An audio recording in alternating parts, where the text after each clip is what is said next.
Writing Masterclass for Parents of Young Children by Holly Winter Huppert. Copyright 2021 by Winuplee Press. Hi, I'm Holly Winter Huppert, and there's two things I want to go over before you begin this masterclass.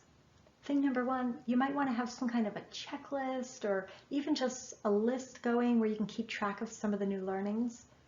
Your goal is to find one new thing to add to the learning your children are doing at home when it comes to writing. This masterclass is based toward children 3, 4, and 5, but anyone could get ideas out of it.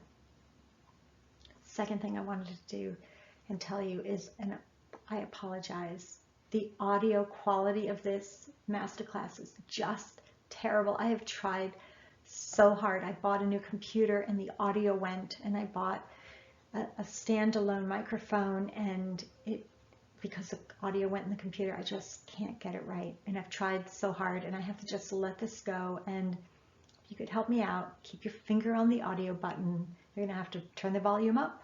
You have to turn the volume down. I'm so sorry. I really tried to get it right. I can't do any better because I am a kindergarten teacher, and this is not my area of expertise. So here you go, enjoy it. If it is too much for you and you just cannot watch it, it's too annoying, no hurt feelings. So cool of you to come and check it out. All right, enjoy. Welcome to my Writing Masterclass for Parents of Young Children. Many parents have reached out to me during this global pandemic. They have questions about how to motivate their children to get assignments done. They're terrified their young children are falling behind in their learning. They know the goal of writing instruction is to have a child who can write, but they don't understand the baby steps it takes to reach that goal. In this class, you're going to learn about the 10 stages of writing. I'm going to teach you about invented spelling, functional writing, and the importance of keeping your children learning at their level. We'll talk about handwriting, editing, and the skills your children need before they can start writing words. I'll give you lists of things you can do at home to enhance your child's writing and even teach you how to teach them new information so there are less tears. I'm going to answer every question I've been given. My hope is that you will find one new idea in this writing masterclass to guide your children's writing at home. One new idea. So watch the whole video and then let me know in the comments what new idea you're going to try. I've included every bit of information I can think of surrounding writing acquisition skills for young children. So grab a cold drink and put your feet up. My name is Holly Winter Huppert. I'm an educator in my 31st year of teaching. I've taught regular education and special education to students in pre-K, elementary school, middle school, and high school. Yes, my resume is long. I currently teach at a public Montessori school in Kingston, New York, with children who are 3 years old, 4 years old, and 5 years old that we call in our country kindergarten. We're going to start with 3 premises. Ideas that you need to understand before we can talk about how your child learns. We're going to talk about 10 tips to make your child a better writer. We're going to talk about the 10 stages of writing so you can kind of get an idea where your child is right now. We're going to talk about some of the research in the field. I just want you to understand the research when it's connected to young children and what the research is saying. A lot of information here. Dig in, enjoy, reach out if something is not clear, and I'll do what I can to help you understand. I really care about your children being happy through this pandemic, and this was one way I thought maybe I could help. Let's talk about 3 basic ideas that we need to understand so we can understand better how your young children learn at home. The first premise we're going to talk about is that children need to learn at their own level. The second premise is that children need to learn through discovery. And the third premise is that your children must be ready to learn. So your children need to learn at the level they're on right now. And there's 3 things that you can do at home to make sure they're really staying on that level and learning everything they can.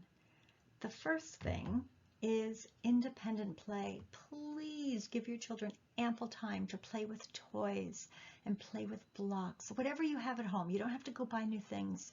You just have to give them time and space to play on their own. Read aloud to your children.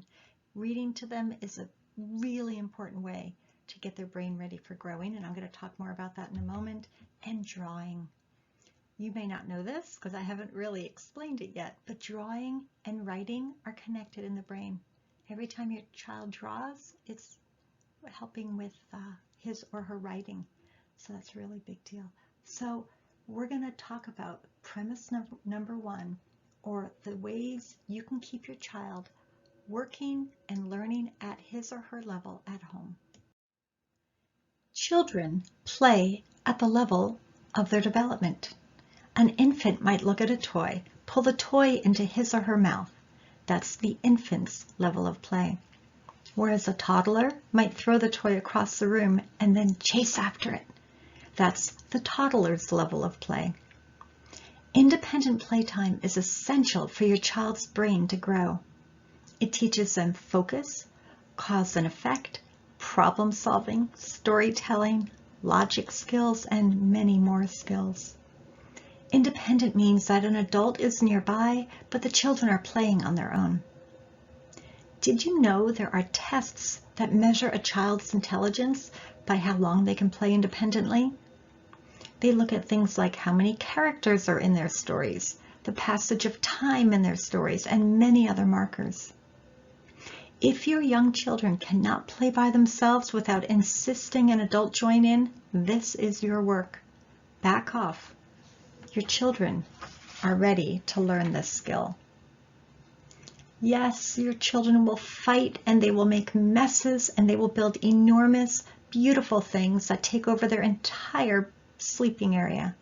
That's why we call play work, because it's work to do it and work to put it away.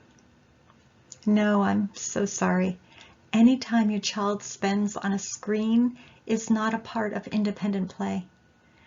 Yes, I know there are computer games that can help your child learn targeted skills, but they are not counted as independent playtime. And sadly, television is not counted as independent playtime either. When children watch television, their learning brain actually turns off and they watch passively. Research shows that the best way for children to learn is to turn off the television and turn off the computer games. The value of television is that it is a way to keep your children still while you work from home or shower or take a nap.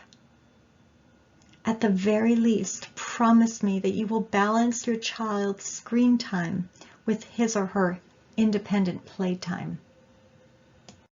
We're going to continue our conversation about children learning at their own level. Let's talk about reading aloud. What's the value in reading to your children? Does it really matter? Years ago, I had a nephew who asked me advice when he and his girlfriend had a baby. I told him to read his daughter a book every day. He asked why, and I told him about vocabulary development, focus skills, and bonding time around learning. I told him you don't have to own the books. You can get them from the library. I added that if he wanted his daughter to be one of the smartest kids in her kindergarten class, he would read her 2 books every day. A year later, I visited my nephew's family and I was astonished at the high level of intelligence of his daughter. She had a strong vocabulary at a year old, amazing focus, and was able to play independently for more than 10 minutes. My nephew said, "Aunt Holly, do you remember that time you told me to read her 2 books a day? Well, we wanted to be sure she would be the smartest, so we read her 3 books every day." By the way, his daughter was one of the smartest in her kindergarten class, and learning has been easy for her throughout school. She's just starting college right now. Reading aloud is worth your time. It is really worth your time. Point to the words as you read. It helps your child understand that the words you're saying are connected to the letters on the page. 1 book a day is good. 2 books a day is even better. Again, sadly, movies and animated books do not count as read aloud books. As we continue the conversation about children learning at their level, let's talk about drawing. This is something that children can do at home that is right on their level. I have a kindergarten student this year who was so reluctant to draw that he was still scribbling. That's not a concern that he was still scribbling. The concern was that he refused to pick up a crayon. If he did not pick up a crayon and draw or scribble, he would not grow to the next level in writing. On days when he was at school, my co-teacher or I would sit with this boy while he scribbled. It was the only way to get him to try if we sat with him. One day he told me he was going to make a monster. He drew a circle and put lines all around the circle, adding that it was a hairy monster. We laughed at his funny idea. Every day he would draw a new monster. Over time he added eyes and legs. Then he started drawing extra legs just to make himself laugh. He was hooked. We didn't have to sit with him to get him to draw anymore, and he started drawing independently at home also, much to the delight of his family. Now that he was able to draw independently, he would continue learning. Give your children opportunities to draw and color at their level. I prefer blank pieces of paper over coloring books. We'll talk more about the levels of writing in a few minutes. First, let's talk about discovery learning. When your children are in a discovery mode, they are learning. When you tell them something, they're simply memorizing your words. So rather than teaching your children about what color red and blue make when they're mixed together, give them red and blue paint and let them mix them together. Let your children discover purple. That's learning. For your children to learn, they need some independence from you. Do not choose their crayon color. Do not tell them what to draw. Do not hold them on your lap. They cannot master the step they're on unless you back off and give them a little elbow room. Your children have some learning to do. You cannot learn it for them. If you try to make it easier for them, they will learn slower. If you tell them how to build their blocks, they will learn slower. If you direct the way they write their story, they will learn slower. Give them room. Let them learn. Let's talk about premise number 3. Your children must be ready to learn. We're going to start with that old adage, if you do nothing, nothing will happen. Or in the case of this masterclass, if you do nothing, learning will not happen. Don't worry, doing nothing has to do with literally locking your child in an empty closet for years. That's happened and the child was mentally impaired for her entire life. But the inverse is also true. If you do things, learning will happen. That's a relief, right? We want your children to learn easier.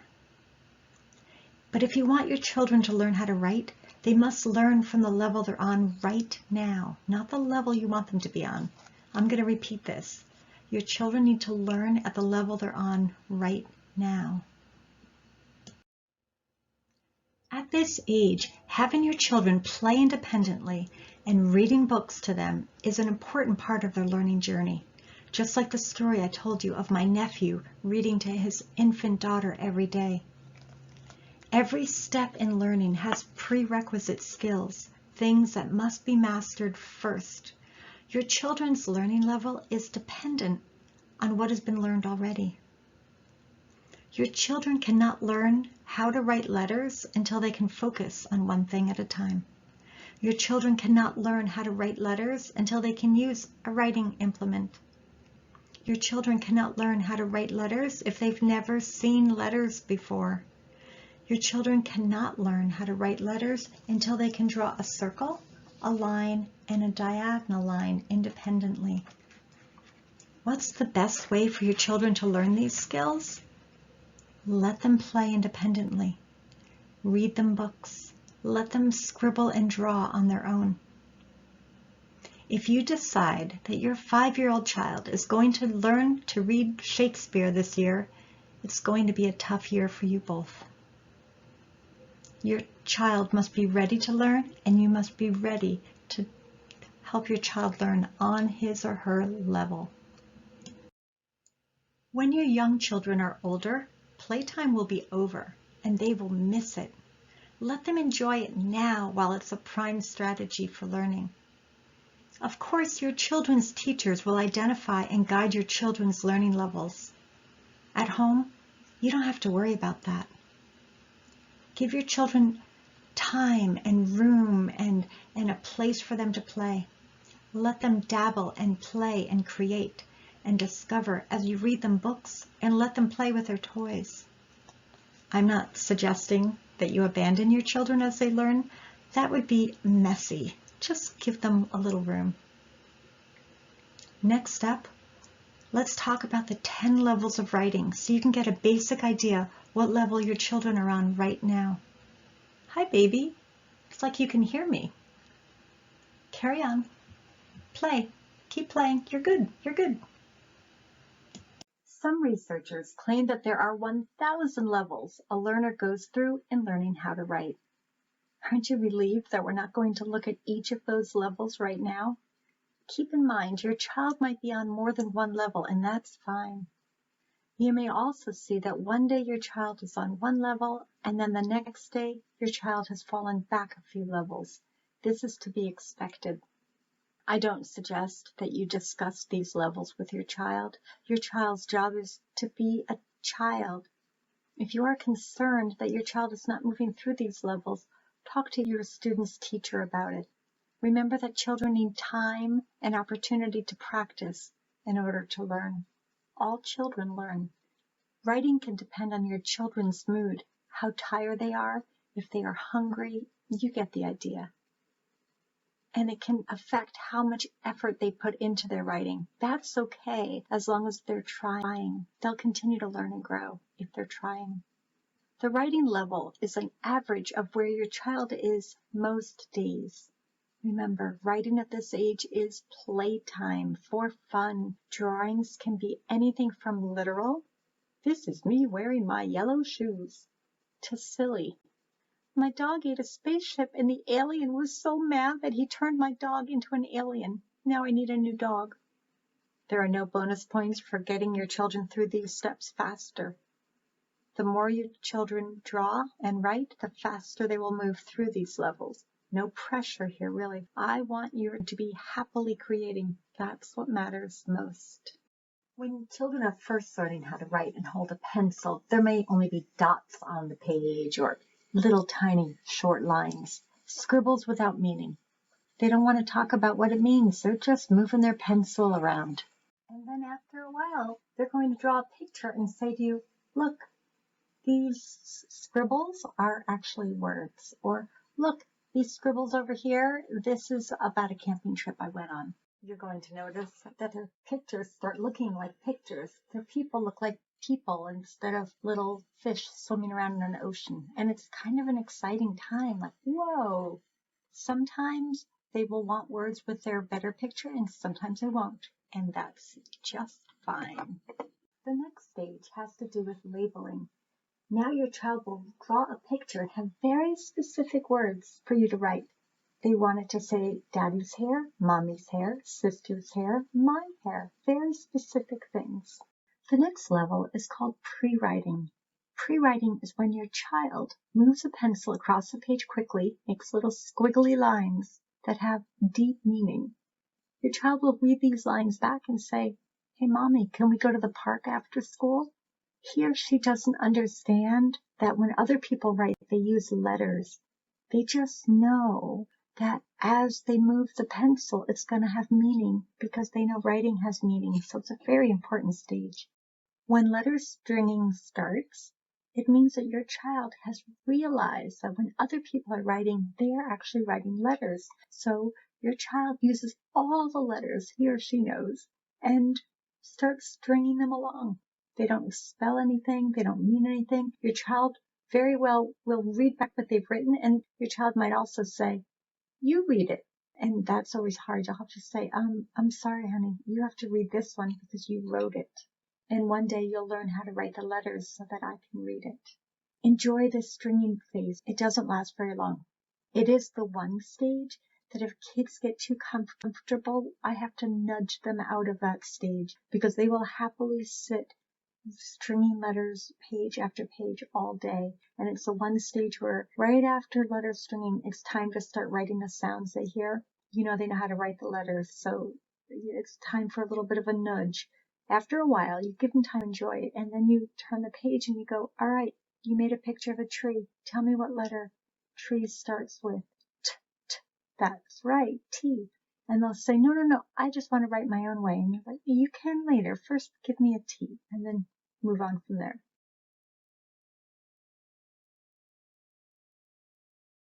I want you to look at this sample and notice the child wrote F for flower all over the page. Some of the F's are backwards. We do not correct that here. Some of the F's are sideways. We do not correct that here.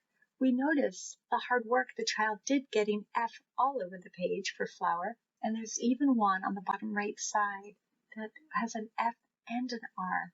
So the child is showing us that he or she can get a beginning sound in a word and the ending sound for flower. Really great. Now, I'm not going to continue with these stages and go after you have one letter, you're going to have 2 or 3 letters and then a word and a beginning sentence.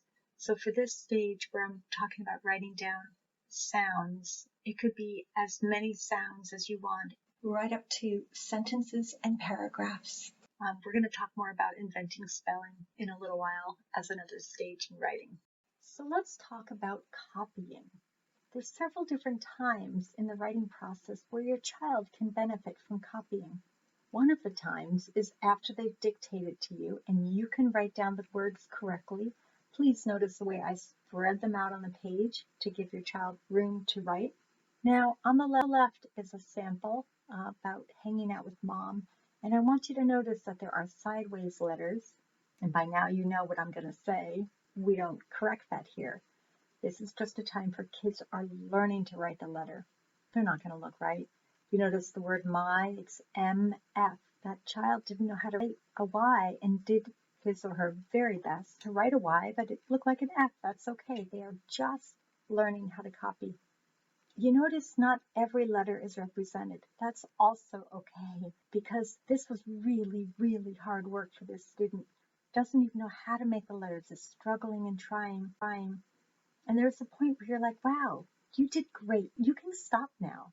We don't ever want children to work till their frustration level. We want them to just stop while they're still having a good time. Quit while you're ahead, like before you get tired. Let's look at the one in the middle. I liked my orange. You notice there are no spaces between the words. We do not correct that here. We do not correct that now. Don't even point it out.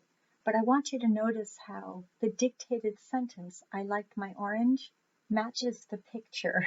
That's a really big stage when they're learning to comprehend that their picture and their words have to match. I even see an orange in the picture, which is a great thing. You notice as the levels continue for A Dinosaur Ate My Brother, poor brother, that the spacing is just starting to get a little bit better. Be gentle. This is not a time for teaching that the children are just learning how to put words on the page. Another time when kids dictate is after they have written down all the sounds in their word or all the sounds in a sentence, and then you're going to skip a line or two and write it out for them. You say, hey, I'm going to write it the adult way and I'd like you to copy. You have to gauge how much work they've already done. If they've just spent 10 minutes writing a sentence and getting all the sounds out and working so hard, they might be too tired to copy. So you kind of want to play it kind. If they're tired, slow down, make them copy one word. Find a way to make it easy. I have a lot to say about invented spelling, and I'm not going to say it all here. It has its own Chapter, its very own tip on writing. But let me just point out a few things here. The very first sample has a child who made up a joke about a banana. And he ran and got his journal and opened it, and I think I wrote the date for him, and he wrote, "Dear Banana, I was given a message. I like bananas." That was his joke. That was his hard work. It took him 20 minutes to write this. The sample on the right I thought you might enjoy. A boy wrote, "Every time I go, my cat is in the bathroom." So if you look at the samples and you kind of see how kids are finding sounds and writing them down so they can get meaning across. When your child is at a level where you really truly can read what they're writing, that's very exciting. So here you go. Congratulations. Your child is a writer. What? You don't think they're done learning yet? Exactly. Now that your child is able to write thoughts and ideas fairly clearly, there's a lot of other things to work on.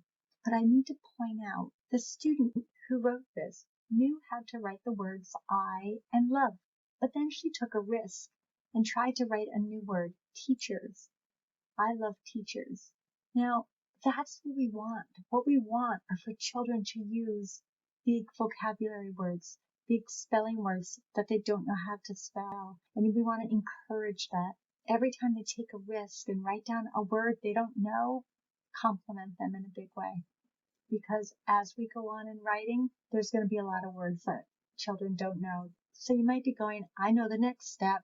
We need to get a period at the end of that sentence. And I'm saying, nope, that is not the next step. The next step is that this student will learn to write more thoughts, more ideas. Now, it could be about teachers, or it could be about other things she loves. It could be anything at all. The next step is for her to be able to use all of the skills she has to write more sentences.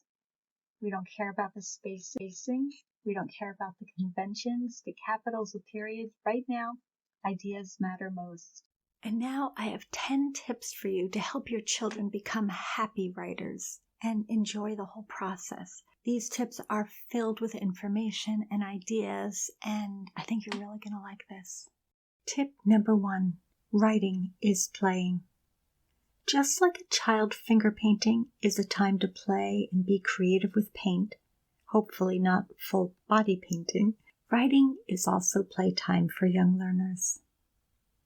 Our last day in the classroom before we return to remote learning for all students, the students who were present were given the option to do anything they wanted in the classroom from their table where they were socially distant from other students. For playtime, they could each choose one toy from the back closet that hadn't been used all week. There was a dollhouse, plastic dinosaurs, Legos, giant blocks, play food, and other choices. We were excited to offer them this playtime. After careful consideration, every child present chose to write with the fancy pens I keep for special writing occasions. One girl wrote a rainbow alphabet, and another wrote a letter to her teddy bear at home. To these students, writing was play. When your young child is writing, consider it playtime, time for them to have fun. Let's talk about where to write, what to write with, and the ball. Permit your child to write in a variety of places. Under the bed, in a dry bathtub, in the closet, outside. It can be fun to write in a different location. And you might have different things for your child to write and draw with, pencils and pens and crayons and markers, different kinds of paper. When it comes to paper, I tend to use 2 different types. I use a composition notebook where the child gets the date on the page and learns only to write on the 2 pages he or she can see when the book is open. That's the best way for me to keep track of what level the child is on and how they are progressing through the writing stages. At other times, I give my students pieces of paper for them to draw and write that could be hung on the refrigerator at home. The most important thing is that your kids have choices about where they write and what they write. Maybe not every time they sit down to write, but now and then. Maybe you could fit a little choice time in there. I know what you're thinking. Holly, what are we going to do with all of this paper in our house? It's just too many things. I had one family that came up with the idea of a vault. So every time the children in that family would come home, they each had a cardboard box labeled the vault, and they decorated their vault each year. And all of the papers from the year would go in there. Some would go on the refrigerator, but they would all end up in the vault. At the end of the school year, each child would go through the vault, choose 20 pieces of paper, really favorite activities or favorite projects that would go into a second cardboard box for that child called the time capsule.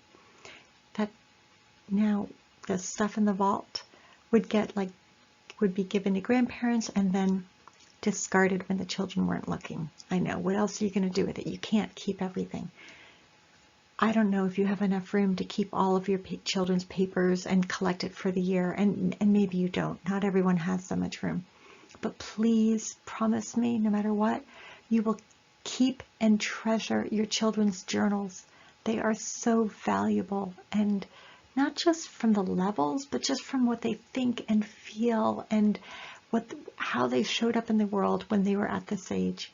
Promise me you will save the journals.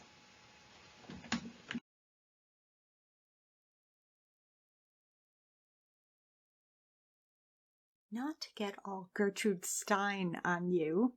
Gertrude Stein, as you may recall, wrote a poem that included the sentence, "A rose is a rose is a rose." Well, I'm here to tell you that writing is like writing is like writing. Let me explain. Scribbling is an early stage of writing. So when your child is scribbling, your child is writing. Drawing is an early stage of writing. Drawing and writing are connected in the brain. I know, I already told you that reading and writing were connected in the brain. Well, guess what? Reading and writing and drawing are all learning cousins in your brain. Learning one can make another easier to learn. Dictating is a form of writing. Being able to tell a story means that one day, when you can write your letters, you'll be able to write that same story. And not surprisingly, writing is writing. Through most of kindergarten, if students can draw a story in pictures, that counts toward their writing competencies. Students who can dictate a story, that ability is counted toward their writing grade also. I know what you're thinking. How on earth do you teachers test these students if they have to draw or dictate or write for the same test? And my answer is one at a time, from the back of the classroom when nobody is finger painting.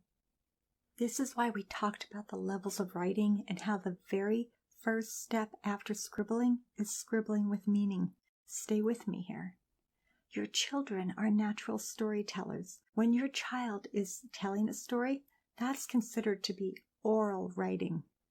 Ready to encourage your children to write at home? Number 1, make it fun. Number 2, hold on. You know that I'm a teacher, right? And I can hear the comments from the very back corner of the classroom. I heard what you said. Would you care to share it with everyone? You said that you're going to write a book in scribbles and expect to make a fortune. I encourage you in this endeavor. Please send me a signed copy of the book when it comes out. Carry on. So at home, remember that there are many ways for your child to practice writing, because writing is writing is writing.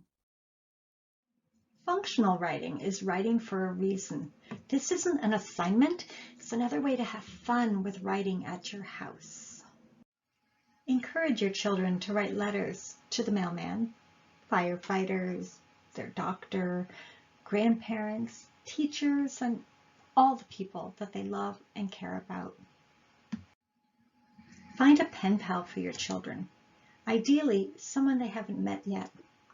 Maybe you could find a child who lives far away, who's the same age.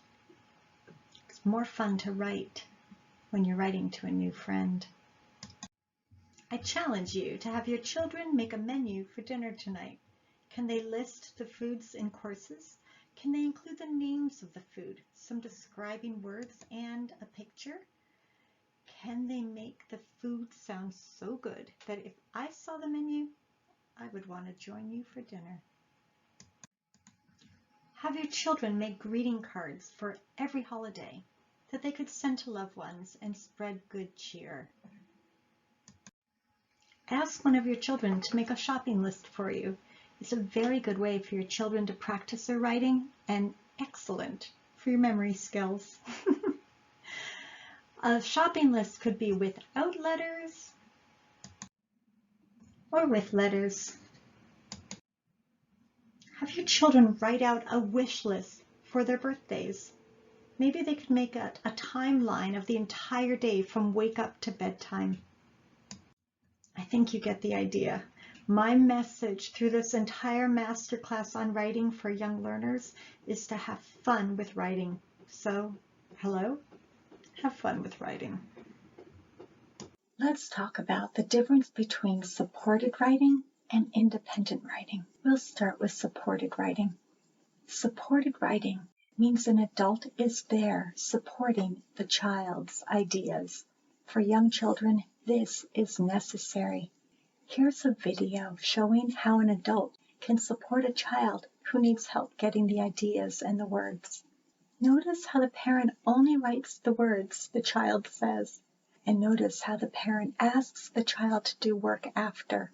When you're supporting your child's writing, it's important that you don't do all of the work and then send your child away. Your child needs to, at the very least, illustrate the story. Okay, I can help you do the writing. What do you want to write about? A cat. What's the cat doing? Nothing. Did the cat say anything? Yes. The cat said, ruff, ruff. That's a funny thing for a cat to say, barking like a dog. Was there anyone with the cat? Yes, his mommy. His mommy said, moo. This is a very funny story. What happened next? Nothing. Is the story over? Yes. Okay, so now I would like you to take this story and add the characters. I would like you to do the drawing. Can you tell me who are the characters in this story? The mommy cat and the baby cat. Very good. Here's the next level of supported writing.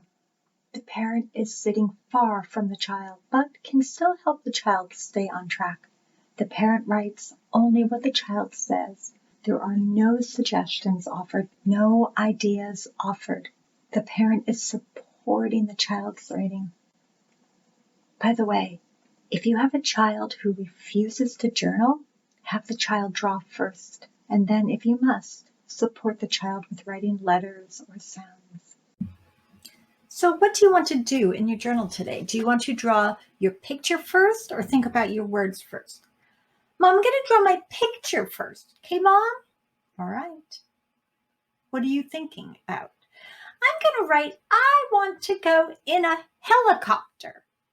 All right, I'll help you remember that. You go draw the picture. I'm going to sit over here while you do your work. Okay, Mom? Okay, Mom, I drew my helicopter. All right, go ahead and write down some sounds. Mom, I think that makes H. Okay, write down an H. G, G, G, G. Mom, I think G is a G. Write down a G. Mom, can you write my words now? Sure, what do you want me to write? I want to go in a helicopter. Monet. Here you go. Want to go in a helicopter. Now you copy the words under my words. Great job today. So the problem with supporting your child in writing is when a parent becomes the director of the writing assignment. That's not supporting. That's undermining your child's learning. If you're the kind of parent who directs your child's learning, kindly back down. If you say things like, maybe you could write about going sledding, and how about your little sister was there, and how about using this green crayon, and turn your paper to the side, don't mix those colors, it looks all wrong. Look at this video of a father sitting with his daughter. Notice how he talks to her. That's not okay. Your child needs to focus on work. You cannot talk when your child is working. Notice how the father makes suggestions. The poor girl is losing her chance to learn. Notice how the father distracts her. When your child is working, your job is to watch quietly, or even better, sit apart from your child so he or she can learn to focus. Independent writing is when your child comes up with his own idea. It might take longer for him to go through this process of all the things you might write about and which ones you will write about and which one's going to be the winner, but that's part of his learning process, coming up with many ideas and then selecting one and actually working with it. It won't be much different when he is in college and he has to write a paper. It'll be the same process, many ideas, which one do I want to write? The learning starts at this age. So the way you help during independent writing is you sit back and let your child come up with an independent idea. He might need help remembering the sentence he's writing, and that's okay. Please don't help your daughter think of an idea. More on this in a moment. But first, let's look at an independent writing lesson. Okay, what should I write in my journal today? I think I'm going to write about, I don't know what to write. I'm going to go ask Daddy. Daddy said I have to think of my own idea. I don't know what to write. I think I'm going to write, I want a giraffe for a pet, so I can ride it to school, so I can go to the candy store. Yeah, that's what I'm going to write. I want a giraffe for a pet, so I can ride it to school and go to the candy store. Okay. I want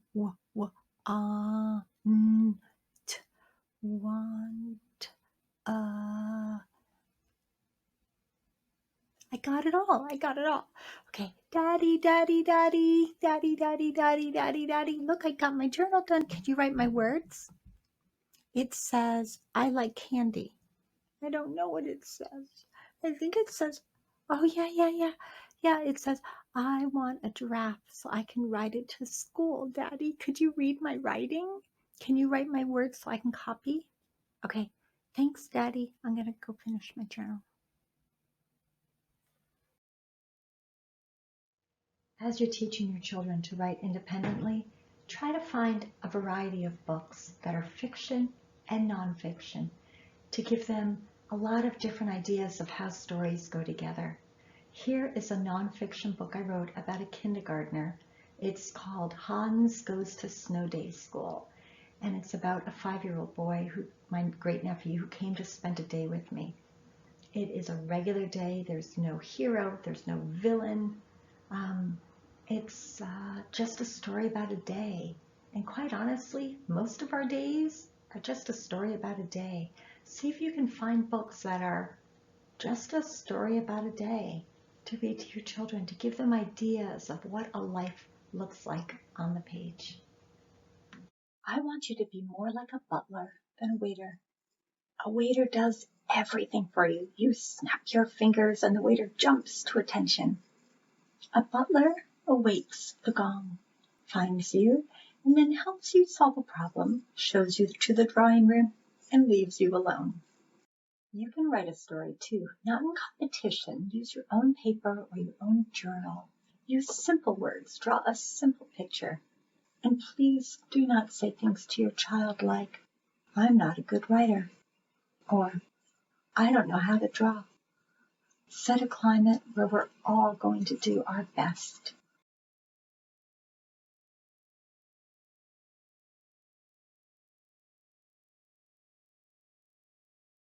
I know what you're thinking. Holly, come on. We give our kids choices about everything all day. They rule the roost.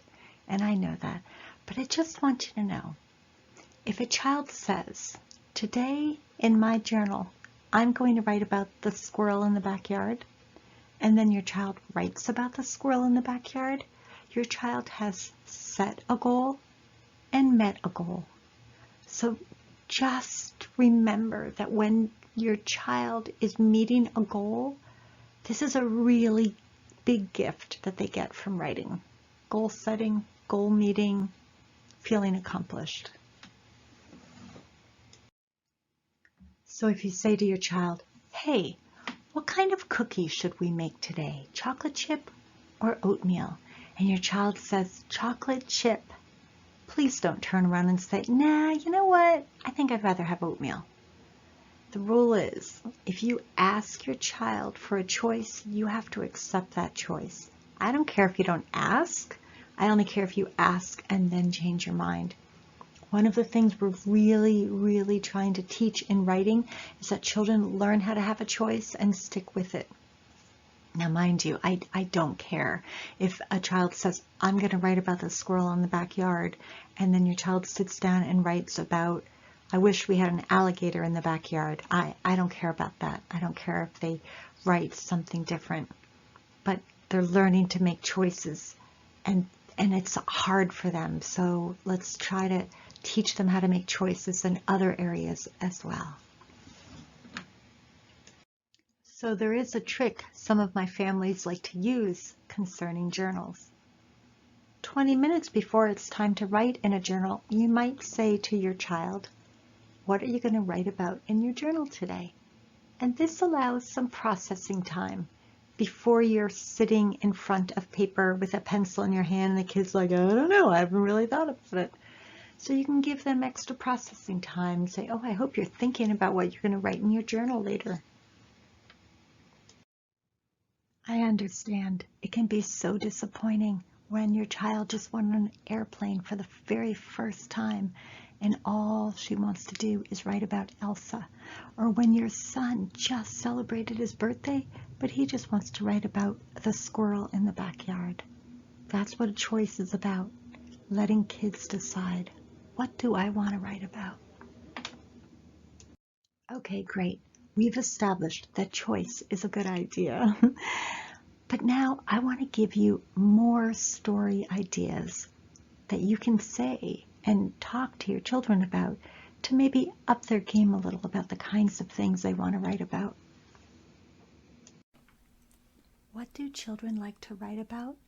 It's good to remember that there are themes that children gravitate toward. Don't worry if they choose the same topics over and over again. That's just fine. Here are a few themes that I see students writing about, but in my classroom, children always have a choice about what they want. They love to write about things they love, their family, their cousins, their pets, their teachers, their favorite movie characters, riding their bike, blowing out candles on a birthday cake, going to the park, playing with toys, and absolutely anything else they can think of.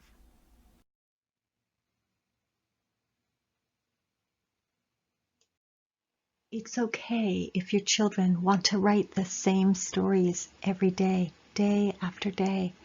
I know you're tired of reading about the same squirrel from your backyard, but it might be just what your child understands. That might be a narrative your child feels good about writing down. And don't worry, as you read more books and as you tell more stories, your child will get more story ideas and hopefully branch out. My number one question that parents ask is, but what if he won't write? What if I can't get her to write? How do I push my child when they refuse to put their pencil to paper? I would say that 85% of the time, and I'm making up this number from my experience, a child who doesn't want to write because either the child doesn't have an idea or is trying to hide how hard it is for that child to learn. At the kindergarten level and the 3, 4, and 5-year-old level, we don't really have kids hiding their disability or hiding how hard it is to write. It usually has to do with not having an idea. And I know what you're thinking, but I have given my child 10 million ideas. That's not what I mean. It has to be something the child really wants to write about. So I want to talk about that on the next slide. I'm going to pretend I am teaching a child. I want to tell you, during this pretend lesson, a lot of kids, when they're at this point where you start asking questions to kind of help them find out what they want to write about, they're waiting for you to walk away. They're waiting for you to lose interest. They're waiting for you to look at your phone or wipe up the table. They're waiting for you to say, I know that your thoughts don't matter. That's what they're expecting you to say to them by your actions of not caring. So when I am having a conversation about writing with a student, there is nothing, I don't look around the room, I only look at that student and I show delight in whatever they're thinking. All right, let's try it out. Hey, Kenny, I noticed you're not writing and it seems to be that everyone else is writing. What's going on? Oh, you don't like writing. That's okay. You don't have to like writing. Some people don't like it, but it is time to write, even if you don't like to write. You don't have an idea. Yeah, that happens sometimes. Well, tell me what you do like. What do you like? I like PE class also. You like going to gym? Do you like running around, or is there a game you like to play? Huh, is that right? You like kickball? Have you played any kickball games? Tell me about it. Wait, seriously? You kicked the ball all the way to the back part of the gym? That's so cool. Tell me more. No wonder you like PE so much. That sounds like fun. Did that ever happen another time? Wow. So you have more than one day when you went to PE and do you think you could just write about the part? You don't have to write a lot, but do you think you could write about like the part where you kick the ball to the back part of the gym? I think if you wrote it in there and drew a really great picture, we would always remember that day. So even if you're really busy and doing something else, we can look back and write about that. You think you could do that? I'd really like to see it. The moment when you're done, can you make sure I see it? All right, can't wait to see your good ideas. All right, I hear what you're thinking. Wait a minute, Holly. You just talk to that kid and help that kid come up with an idea. That's only when a student is very, very reluctant. When a student absolutely cannot move forward to get an idea, then I help find what the kid might want to write.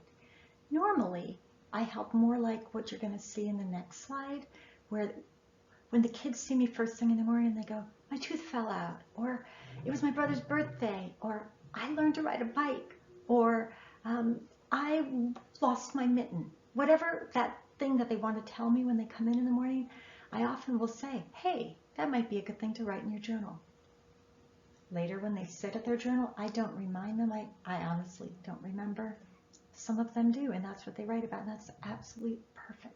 So here's an example of me helping a child understand that this story she just told me would make a good journal. Good morning, my friend. Did you have a good weekend? Oh, really? It was your brother's birthday? That sounds like so much fun. What did you do there?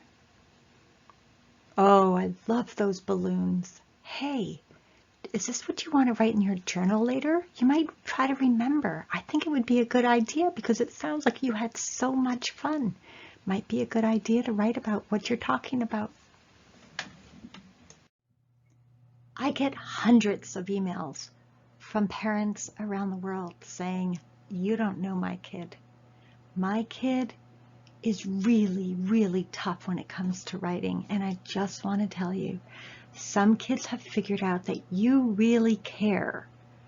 And so they have made a little bit of a power struggle with you. Be really careful. You want to be encouraging. You want to have a good time. Because when it comes to this, and it's hard to look at her face without smiling. Look, she's smiling just a little. I think she might be faking it, but then she's going to get mad again. Watch. She fakes it and then gets mad. Yeah, see? See? She's like, I was kidding, but now I mean it. I'm mad. You don't want to join in that game.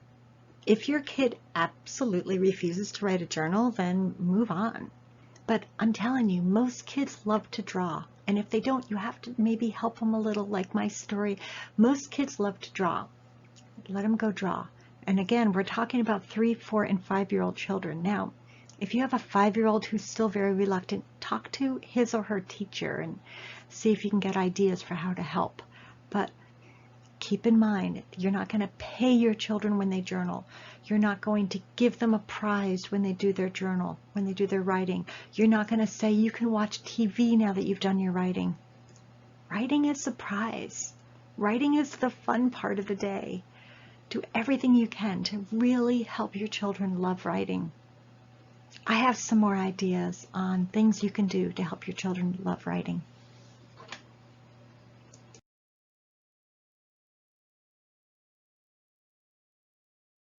I challenge you to start telling 1-minute stories to your children. The kind of story that doesn't have a hero or a villain, not some fantastical story about your child who's riding dragons or scuba diving, just a regular life. Well, maybe you are riding dragons in regular life. Who am I to know? The idea being that by you telling 1-minute stories about what's going on with your children, they learn to hear their life as a narrative.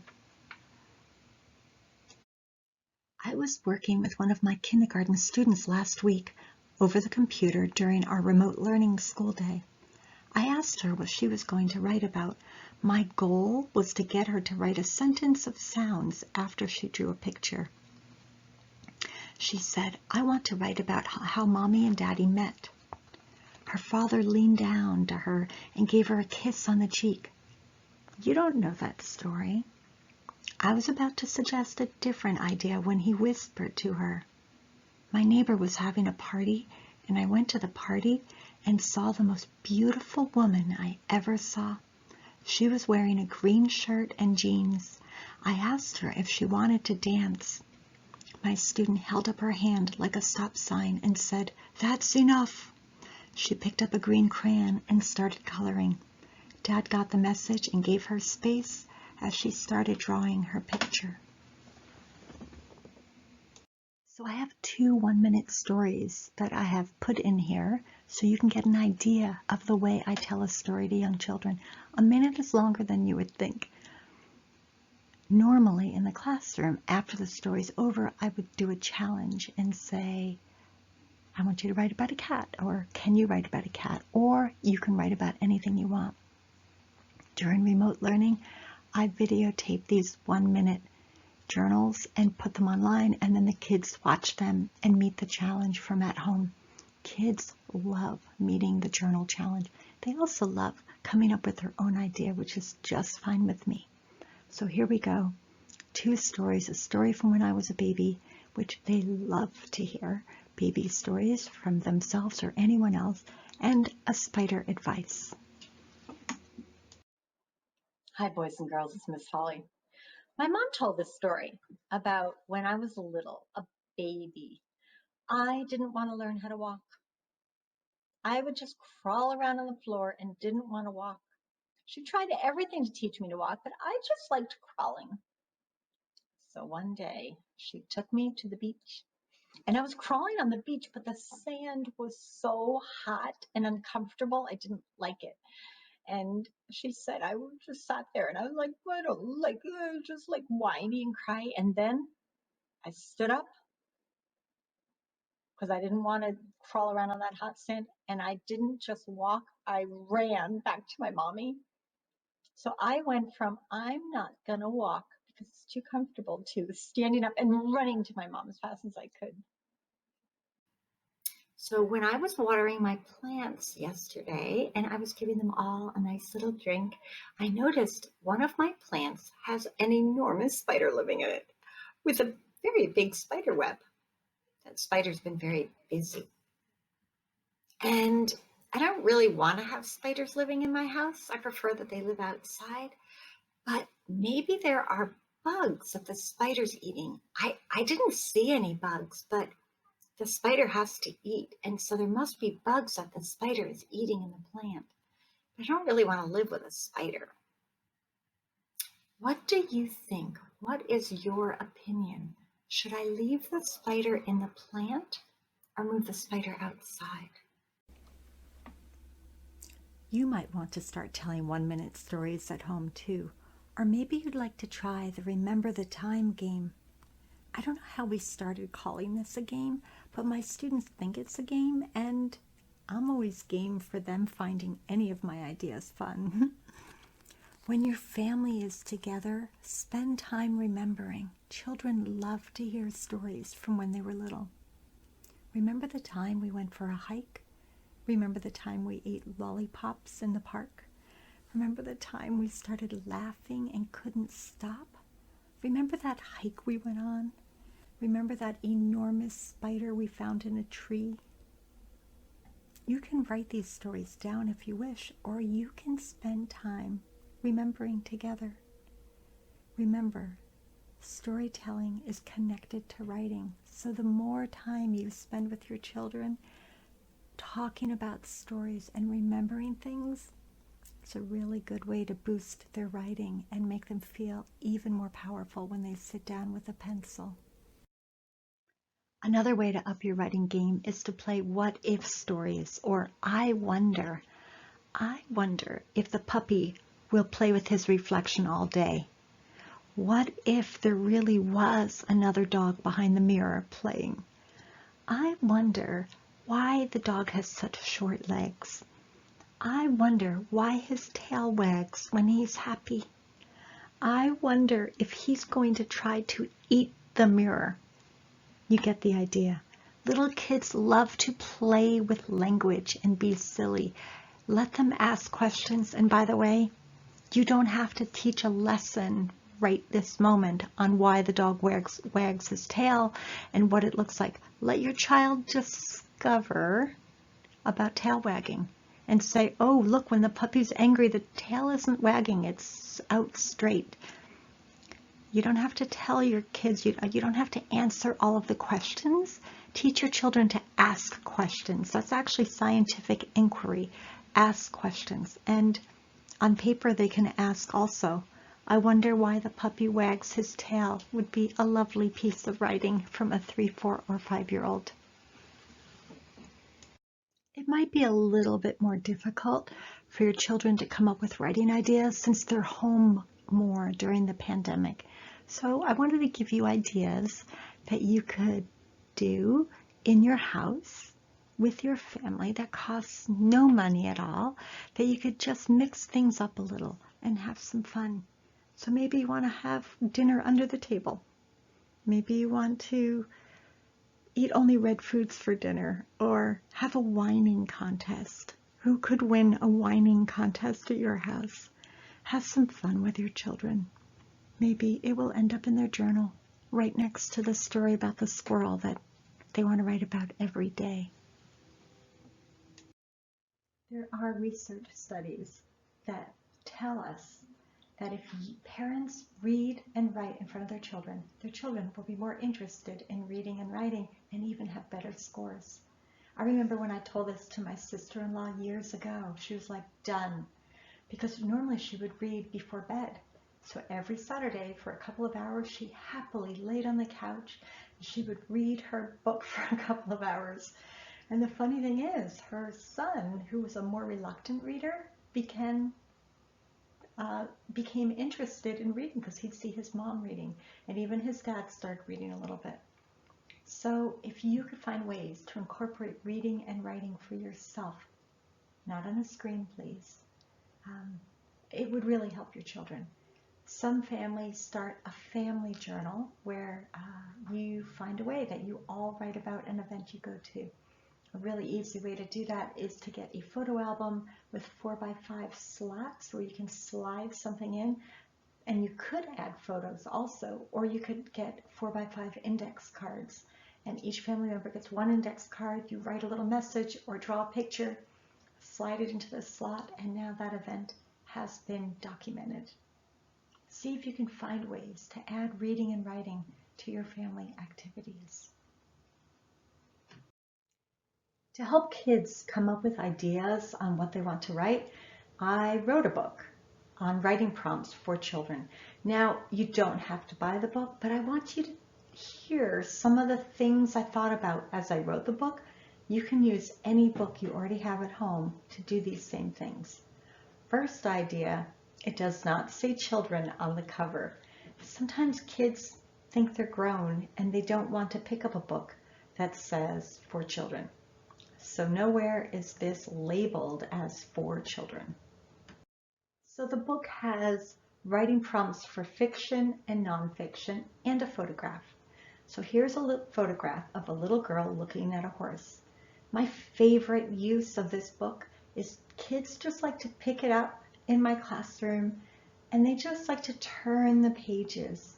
They just like to look at the pictures. That is reading for young children. Looking at the pictures and attaching meaning is how they read at this age.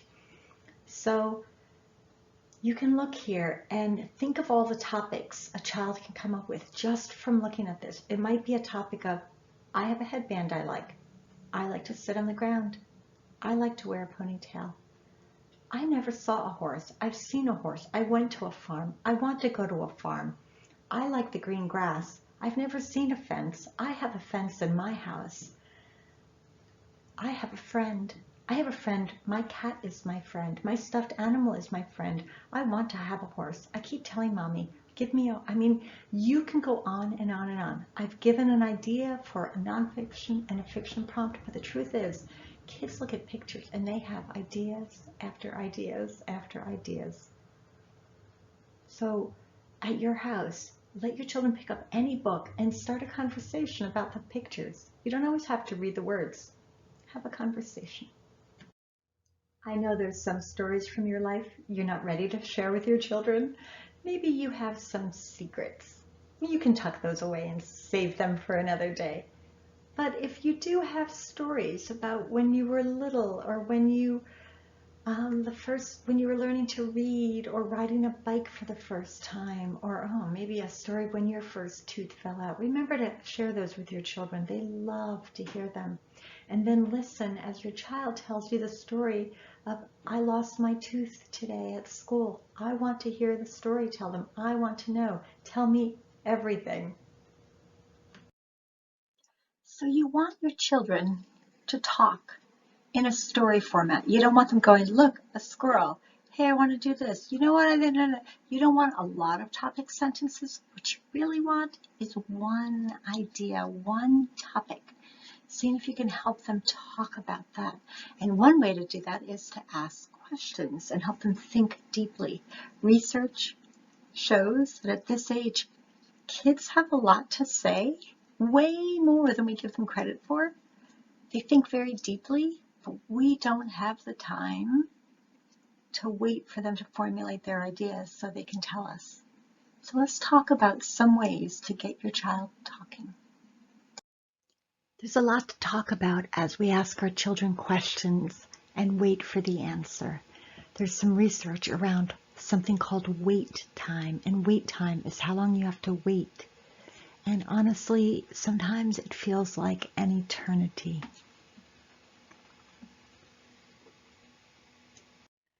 So when you meet a child, what do you think, according to research, are the 3 questions you're most likely going to ask that child when you meet them? You say, hello, child, and then you say, what is your name? How old are you? What's your favorite color? I think children are probably having these meetings and banging their head and saying, oh, adults are so boring. They just ask us the same questions over and over. Why can't they expand their thinking? Well, there's a reason you're asking these same simple questions to children. And it has to do with something called wait time. When you ask a question of a child and you have to wait for the child to process the question, think about it, formulate an answer, and then tell you what they're thinking. There's been a lot of research over the years on wait time and what is the appropriate amount of time to wait, and how long do teachers wait when they ask a question before they move on. And my favorite research was done in the 1970s, a long time ago, and it said that high school teachers back then would wait after they asked a question. So they would yell out, "What is the state of New York?" They would wait 1 second before moving on to another student. So that's the low end of what we want. We don't want to wait only 1 second, but I think many of us do. We're just like, are you talking to me or not? Come on, come on, come on, stay with me. With young children, they need time to formulate. So studies say that the right amount of time to wait, it averages out to be 10 seconds. 10 seconds from when you ask a question until you get the answer. Hi, my name is Holly. What's your name?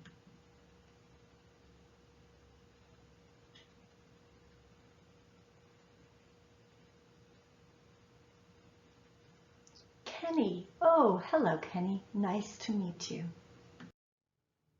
And how old are you, Kenny?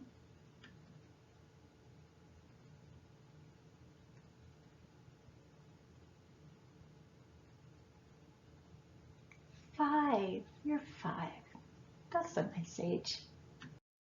So Kenny, if your mom and dad said to you today, "Hey, we're going to get you a new pet," what would you prefer, a cat or a dog?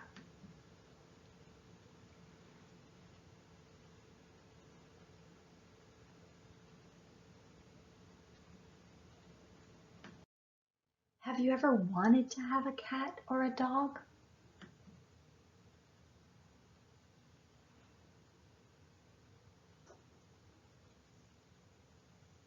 A cat. Oh, you would rather have a cat.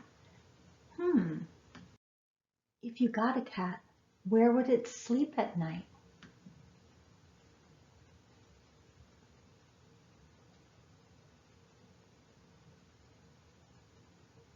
What an interesting idea.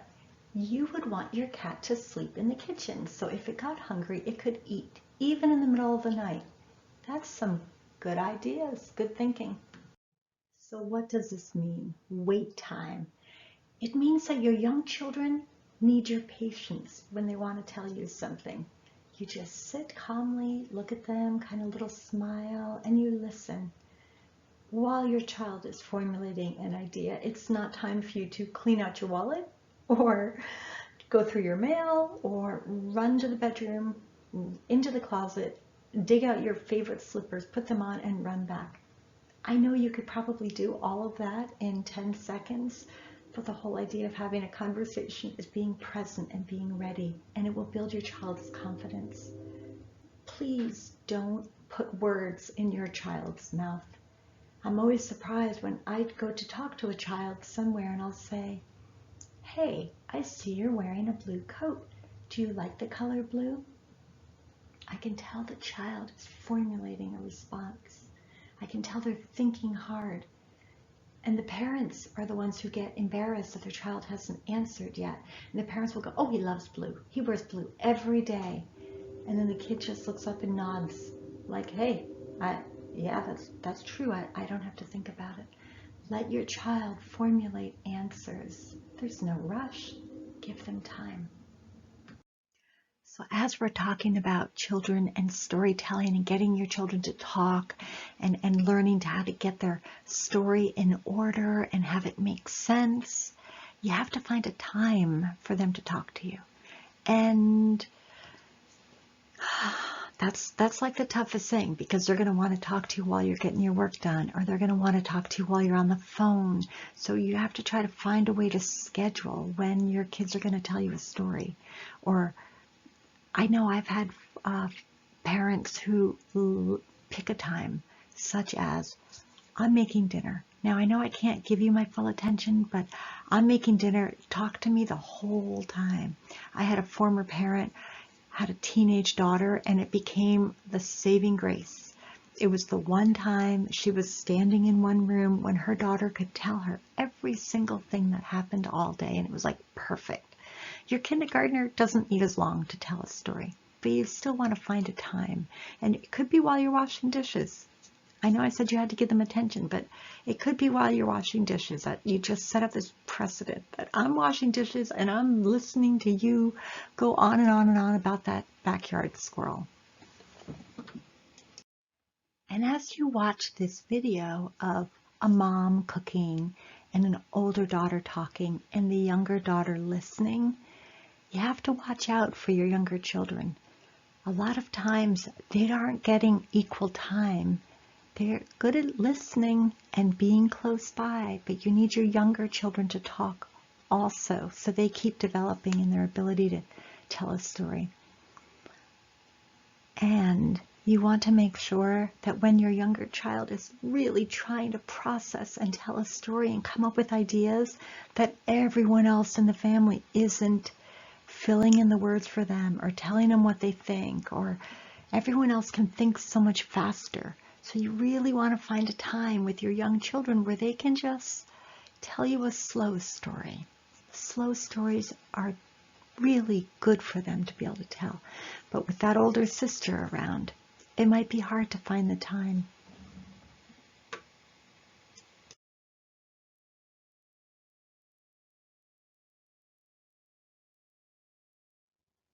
Emotions.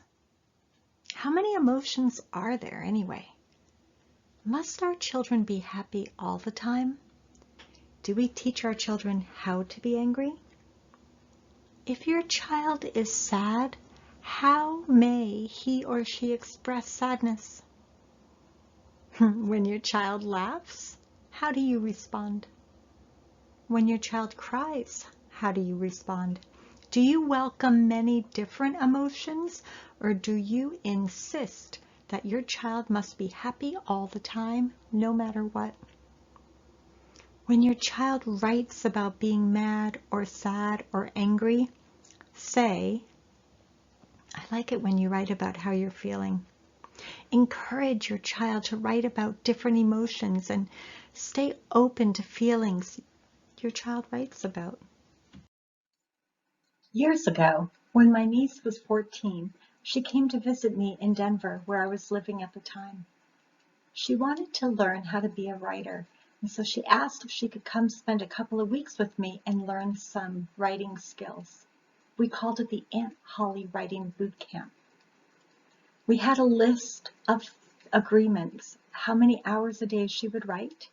And then when the writing was done, and there were many, many, many hours of writing, and then there were many, many, many hours of not writing and fun activities, kind of all barreled together.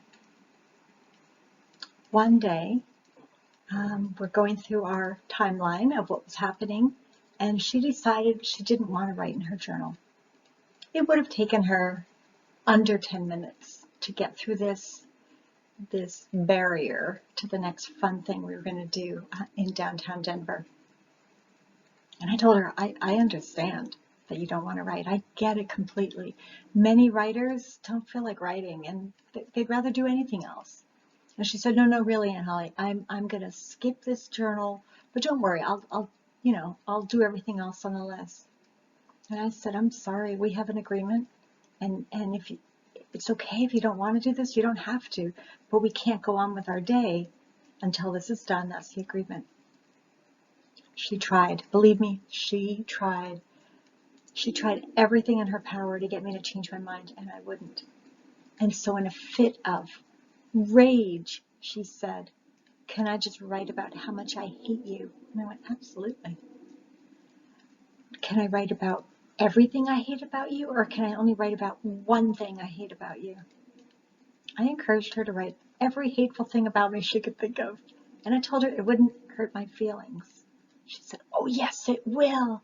She sat down and started writing. It was an angry rant. And I stood there watching her, and I tried not to smile, because I kind of wanted to smile. Because the lesson I'd been trying to teach her is to write without thinking. She was always trying to perfect ideas in her head. I wanted her to learn to write and think at the same time. And guess what? Anger did that. When she was done, she showed me what she wrote, and it was spectacular. I loved it. It had power, it had drive. She was very clear in her hate for different things. And I told her that. And she leaned forward and she said, "Wait, what do you like about it again?" All the anger was gone. And that's when she really started to learn. Upset can look like different things in a young child's journal. Remember to welcome all emotions in your child's writing. My dad vacuumed up a sock. He was mad. My favorite red crayon broke and I cried and my dad said, "Quit the crying." My dog ate my food. My mom yelled at him. She put the dog outside and gave me more lasagna. I was mad because I don't like lasagna and now I can't give it to the dog. That one always makes me laugh. Young children don't shield their thoughts and can be honest on a page. That is a gift, this honesty. I'm mad that Mommy won't give me candy. I hate Daddy because he won't give me candy. Please don't read their journals and then say, "If you ever feed lasagna to the dog again, I'll..." Please don't make your child's journal fuel for punishment. And don't use their journal writing to lecture them or beg for forgiveness. If they are angry at you for something, thank them for writing it down and suggest they come to you to talk about it later if they want to. We want to have children who can express feelings. Several years ago, we had a student in our class who would write the same thing day after day after day. And there was a reason for it.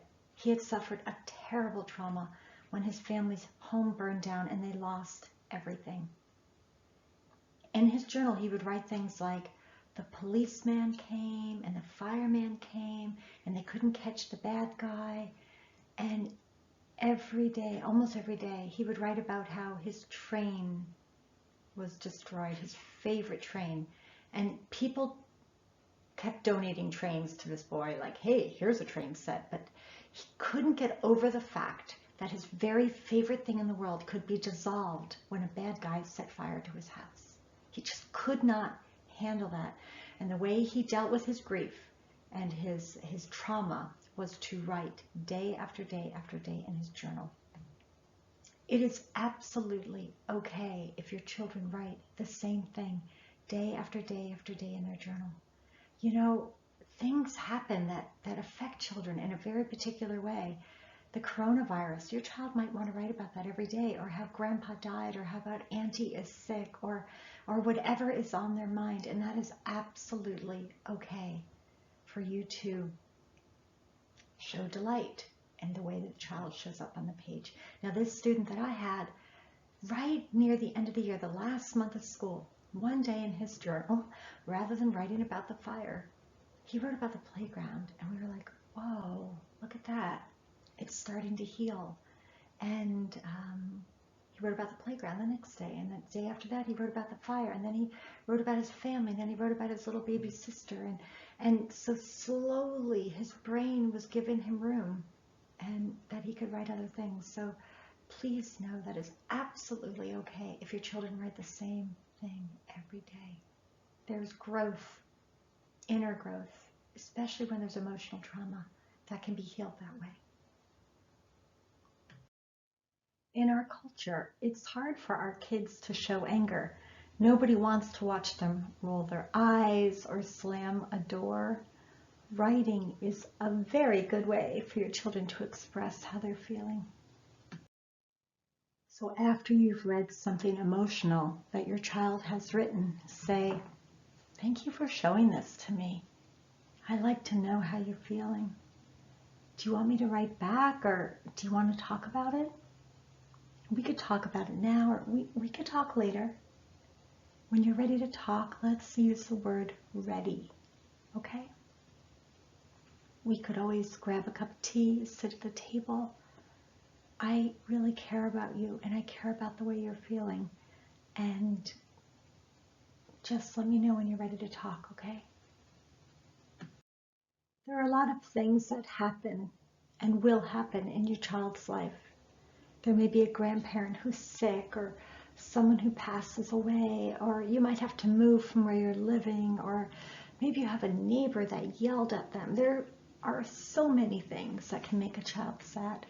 Feeling sad is natural, but if you find that your child is stuck in a sad place, or if your child says things that are showing that your child needs some more strategies for getting out of a stuck place, please reach out to your school and ask for help. They have resources that they can help your child find someone to talk to. That can make all the difference for your child learning how to regulate feelings so he or she can feel good again. Sometimes, as your child is learning to write, their misspellings might spell something different, or their pictures might remind you of something else, and it can be really funny. But please walk away when you have to laugh. Don't embarrass the child, because remember, they're doing their very best.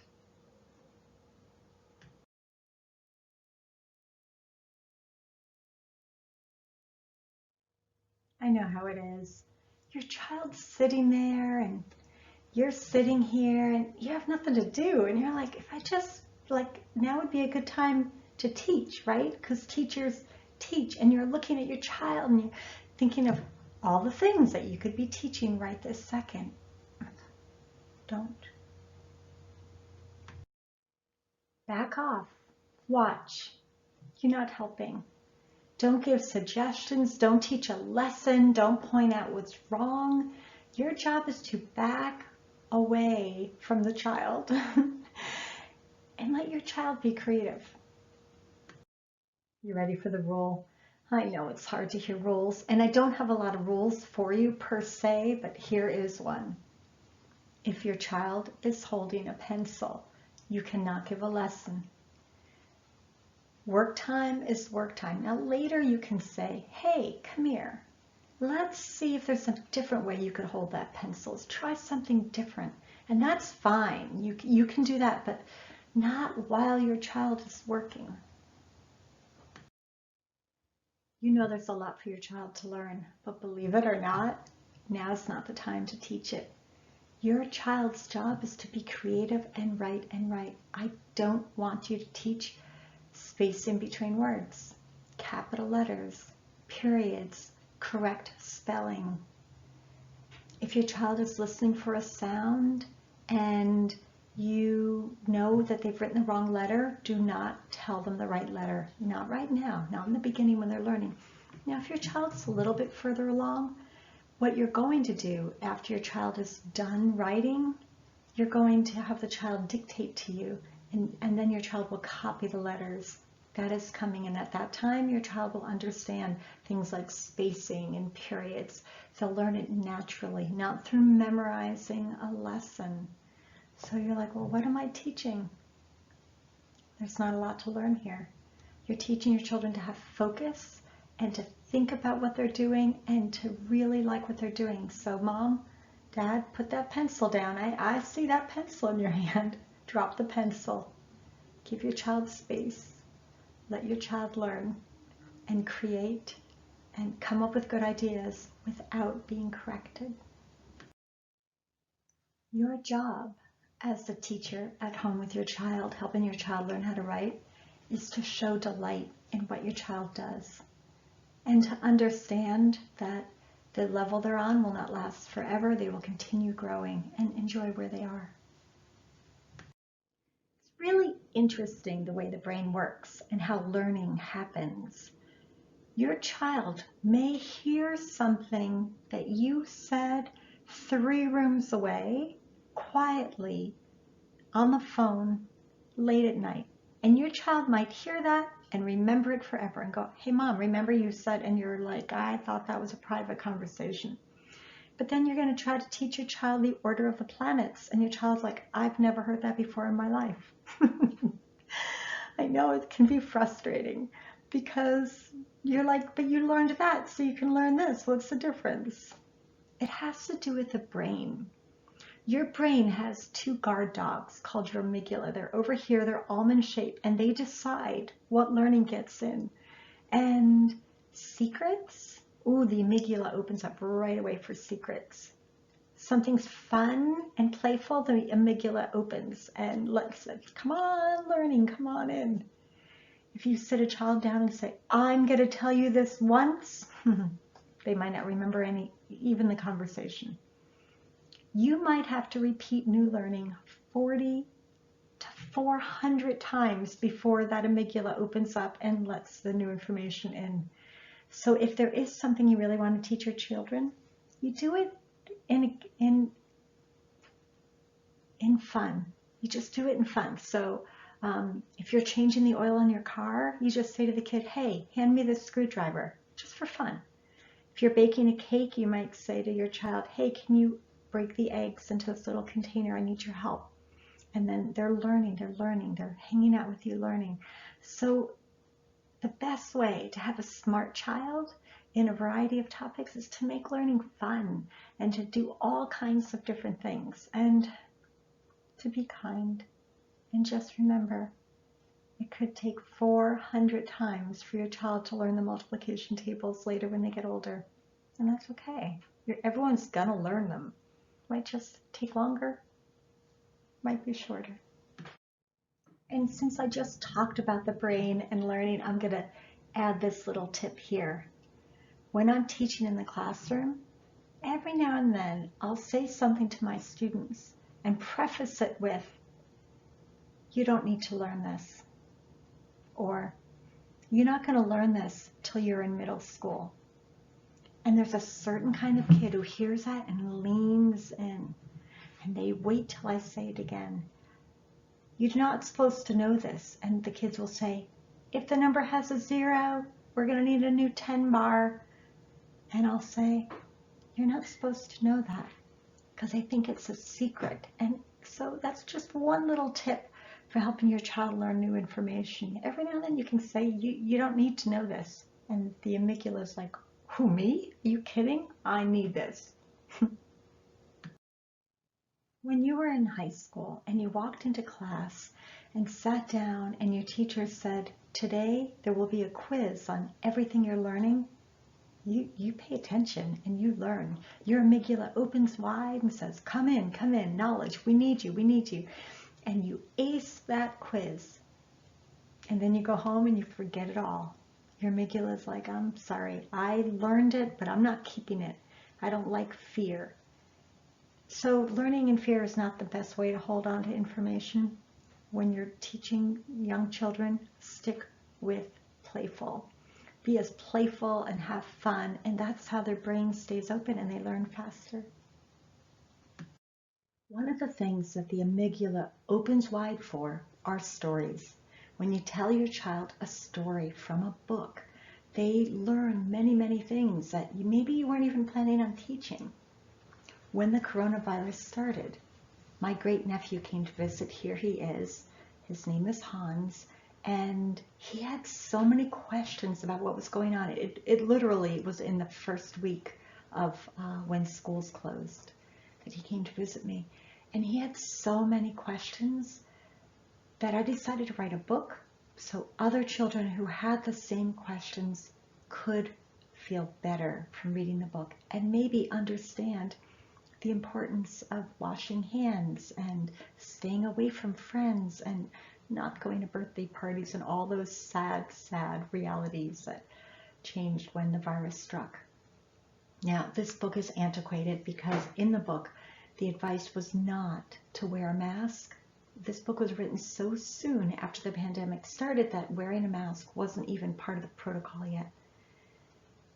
And I don't want to just rewrite the book and put the mask in there because Hans isn't wearing a mask in the book and it wouldn't fit. So this is old news, old book. If you want, you can ask your library to order this book in. It's on Overdrive and they can order it in for you. But I just wanted you to know and remember that if you want your child to learn new information, a great way to learn it is by finding a book that teaches what you want your children to know. It's interesting that the way this masterclass worked, I lined up handwriting after emotional, because I'll tell you what, I have had many, many parents come in for a parent conference, and guess what they want to talk about? Not the emotional level of their children, not the academic level of their children. Many parents want to talk about handwriting because it's what they remember people said about them, and they want to do better. They want to be a better parent, and they want children that don't have the problems they had from having bad handwriting. We're not concerned about your child's handwriting at this level. It's not the level. You know how we talked about all those levels? This is not the level where we worry about handwriting. I'm going to talk a little bit about it, but this is the level where kids are just creating more. If you want your child to have good handwriting someday when that matters, you want them to strengthen what's called the tripod muscles. So these 3 fingers here that hold a pencil, oh, here's a pen, right? You hold, you kind of pinch these 3 together. Can I get that in there? Yeah, see? The stronger these muscles are, the better your handwriting is. So there's a number of things that you can do to ensure that you will have good handwriting. One of them is to scribble, as we talked about earlier, painting, anything, drawing, writing, anything that you're doing with these muscles is going to help strengthen them and give you better handwriting later. Anything at all. Play with marbles, where you're picking them up, you're making those fingers stronger. Clothespins. When I started teaching, that was a big one because people still had clotheslines. I don't know, does anyone have a clothesline anymore? You have your children help with the clothespins, putting them on the clothesline and taking them off. It's very good practice. There are so many things. Oh, painting, like here, but also painting a house with a bigger brush. One of the fun things to do in the summer when it's warm, get a bucket of water and a paintbrush and let your kids paint the house with water. You know, it's just kind of fun. It's going to help strengthen all of that hand motion that they need so much. In terms of paper, I like paper with outlines. Now you might notice in a lot of the writing samples that I've given in this masterclass, the paper does have lines. The lines are just a noisy background. It's what we have available at school, so the children don't have to pay money, which is fine with me. They're not using the lines. They are not trying to make the letters sit on the line. That is not at this age at all. You get no bonus points if your children learn to put the letters on the line at this age. Right now, it is taking so much of their thought process to come up with the letters, to come up with the sounds, to come up with the ideas. That's where we want their brain power to go. As they learn to write and as they write more and their fingers get stronger, they'll have more control. And slowly the letters and numbers will get smaller and they'll kind of line up. It happens with strength and with more writing. So please don't even point out, look at that. Look at how you wrote all 4 of those letters perfectly. What we do when we teach numbers, and we've been doing this online, my co-teacher and I, because there's 2 teachers in my classroom, because I am a special education teacher and my co-teacher is a regular ed. Have I mentioned that already? I'm not sure that I have. When we do a math lesson, or one of us does a math lesson, we will have the children say they're writing the number 5. They'll write the number 5 times. There's a ring to that when you're in kindergarten, 5 times. And then Sherry will say to them, my co-teacher, I would like you to evaluate your 5s. Please evaluate and tell me which one is the best, which one looks best. So we'll do that. We'll have them evaluate, we'll have them compare and put a circle around their favorite or put a line under it, and that's absolutely fine. But we're not saying, from now on, I expect all of your 5s to look exactly like this one. We are done with this backwards stuff. You're not done with it. Even after a child has learned how to write the number, or we'll say the letter, let's pick on the letter P. Let's say your child has learned how to write the letter P, but then they get to a new stage where they're hearing the sounds and writing the letters. They're working so hard to remember their word is pet. I pet the cat. They're remembering the word pet, and they're thinking about the word, and they're thinking about breaking it into sounds, and they're thinking about p, p, p, et. And then they're taking that P and they're writing it down. The P might be backwards again for a while, and that is so sad to parents. They're like, but the P was perfect before, and I thought we weren't going to have that problem. Guess what? You don't have a problem. Your child's just learning. And as they learn through these different stages, the P will go the right way and the wrong way and the right way and the wrong way, and then it'll be okay. Very few children have a problem. You don't have to worry about dyslexia until 2nd grade. My favorite way, I don't really have a way. I'm going to try to write on here, except I don't even have a mouse. My favorite way is I'm going to write the word pet. Let's see if I can do it. Oh, look. Oh, kind of. Pet. We're like, Holly, you write like a kindergartner. All right, here's the word pet. Now, if you have a child who's having trouble with the letter P, one of the secrets is this P here. I'm putting little eyes in him. It's kind of hard to do. The P is looking at the E. Sometimes for kids you can say something like that and it makes it easier to tell which way. Now, don't say that. Don't say, well, but he could still be looking at the E. If he's over here, he's looking backwards. He's looking, this backwards P is looking backwards. So one way to teach it is which way he's looking. The example people use all the time. I'm writing all over this. I'm like this in person too. I have pieces of scrap paper. I'm always trying to show an example. The word bed is kind of the one a lot of people talk about. Look at my D. I went up and down the right way. All right. In the word bed, bed kind of looks like a little bed. Look, I could put a little guy here or a girl. Here's his body, here's his legs. See, look how bed looks like a little bed. Could even put a little pillow over here.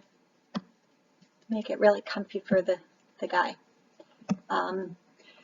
So in the word bed, the B is looking forward.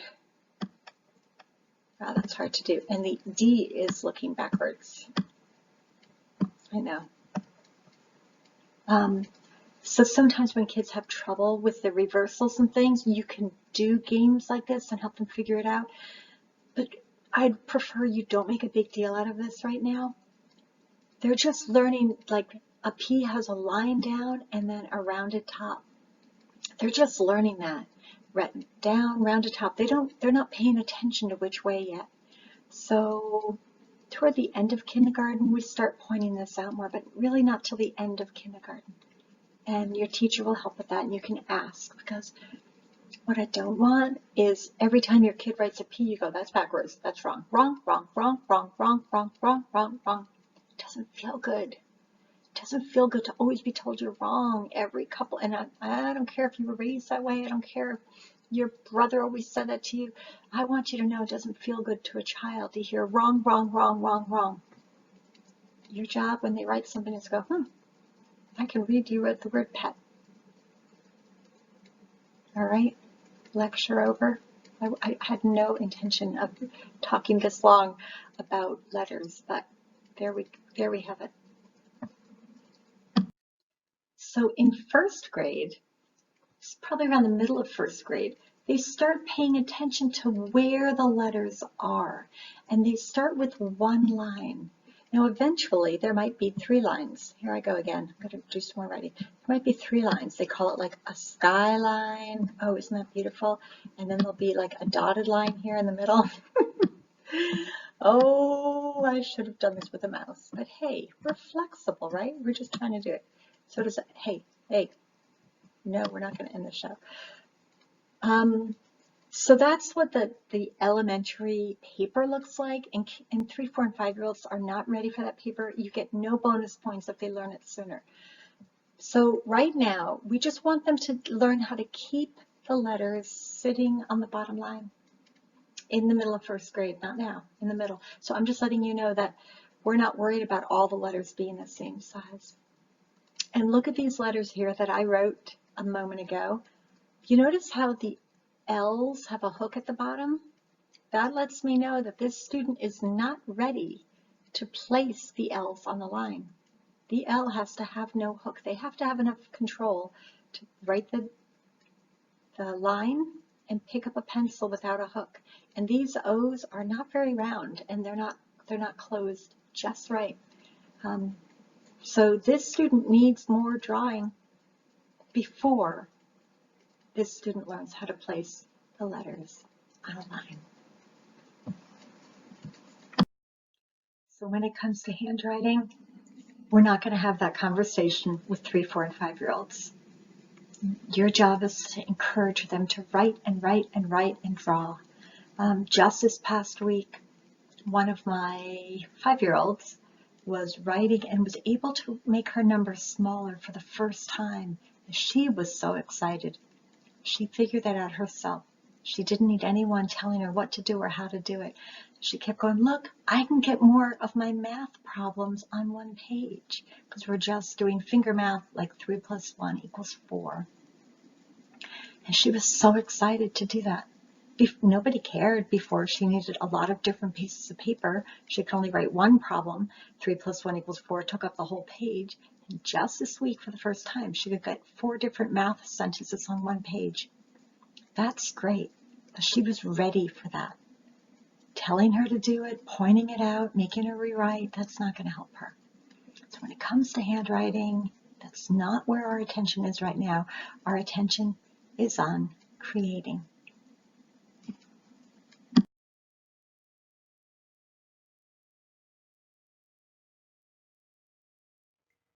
Invented spelling is the one thing parents have the most questions about. So it has to do with children learning to hear sounds and writing letters. And it might not be the way we spell things as adults. We call it invented spelling because they're inventing sounds that match what they hear. Let me show you what I mean. So your child drew this lovely picture and you say, tell me about your picture. And here's what you hear. Girl. You're like, oh, that's a picture of a girl? And your child said, no, that says girl. And you're like, all right, I mean, I don't see a G, an I, an R, an L. I don't see any letters. But you say, good job. Because what they have learned is that something means something else. They understand that a symbol means something. So to them, this symbol is the beginning of learning about letters and sounds. Believe it or not, this is a really big, exciting stage. Now here's another stage. You say, tell me about your picture. This says girl. And you're like, check it out. It looks like the letter A sideways. So now we're getting closer to understanding that there are letters that can be placed on a page that have meaning. Wonderful. Now, when you hear that this says girl, you might read a little bit into it and say, oh, the letter C. Now, to a child, the G of girl sounds like a K. They don't hear the difference yet. So this is another level. You're going, check it out. This child wrote the letter C for girl. That is starting to hear one of the hard sounds, a K or a G. That's great. So you know that the day your child writes a J and G are really hard for kids to learn. So if your child says J for girl, you're like, absolutely, that's good. If they get the R, the gr or the R sound and just write an R, wow, you got a middle letter. If they get the L, you're like, yes, you heard one of the real sounds in that letter. That's a big moment. Likewise, if your child writes a W and tells you that's the word girl, you're like, okay, we're on the right track. Now, jumping ahead, if your child just writes G for girl, later you can write the word girl and ask your child to copy underneath. We're going to talk a lot about copying underneath with invented spelling. not right at the very, very beginning, but I just want you to get a good look at what copying underneath looks like. In the beginning, it takes a while for kids to understand letters and sounds and get them down, but when they know their letters and they can start copying, it'll look like this. Here we go, another celebration. Now your child has the G and the L. This is very common, the beginning sound and the ending sound of a word. It is hard for kids to hear the middle sounds. In the beginning, when they're just learning about sounds and symbols, they don't even hear the middle sound. And you don't have to keep pointing it out to them. Their ear will develop as they keep learning. Here we go. 3, they got the beginning, the middle, and the end. Excellent. I know that I is missing. We're not going to point it out yet. Now, if your child was writing the word girl every single day this way, we might introduce, if you're tired of rewriting a word, you could start putting the I. There is an I. And we're going to go over different ways to do that. I have a kindergartner who just got to this level this past week. She was writing the word chapter over and over. She's drawing what is she drawing? A graphic novel. She's drawing a graphic novel and she keeps labeling chapter and the ER at the end. The E was missing from chapter. And so I asked her mom, because the girl is learning remotely at home, as all children have been, to turn to the last page of the journal and just write the word chapter, and said to the little girl, anytime you want to write the word chapter, you can look there. And so she went back and fixed all of her chapters, and so she didn't have to rewrite them. So back to this great, great moment when you have 3 letters. And remember, we're going to have this child copy. So the teacher wrote it in black and the student wrote it again in red. Okay, so I want to talk about some of the ways that children learn how to spell. This is like this is the doctorate level of our master class, but I just want you to hear this. You don't have to remember it. Don't think you have to memorize it by any means. If your child wants to write, I saw a girl. There we are. That's the sentence at the top of the page. I saw a girl. We have a capital I, which is like magnificent. The child wrote that. Probably that is not an understanding of capitalizing. It probably is just the child likes to write capital letters. So I saw a girl. There's pretty good space between the I and the S. Too much space between the S and the U. Good space between the U and the girl. And then the girl is spelled incorrectly. Check out the period at the end. Wow, there are a lot of skills in this sentence. The teacher rewrites the sentence, the student rewrites. Now look at the rewriting. There happens to be pretty good spacing. We're not even talking about spacing. That is not even a conversation right now. But I want to talk about some of the ways children learn to spell, whether they have a visual memory, an auditory memory, a kinesthetic memory, or a rule-based memory. There are more, but these are the ones I see most often. Okay.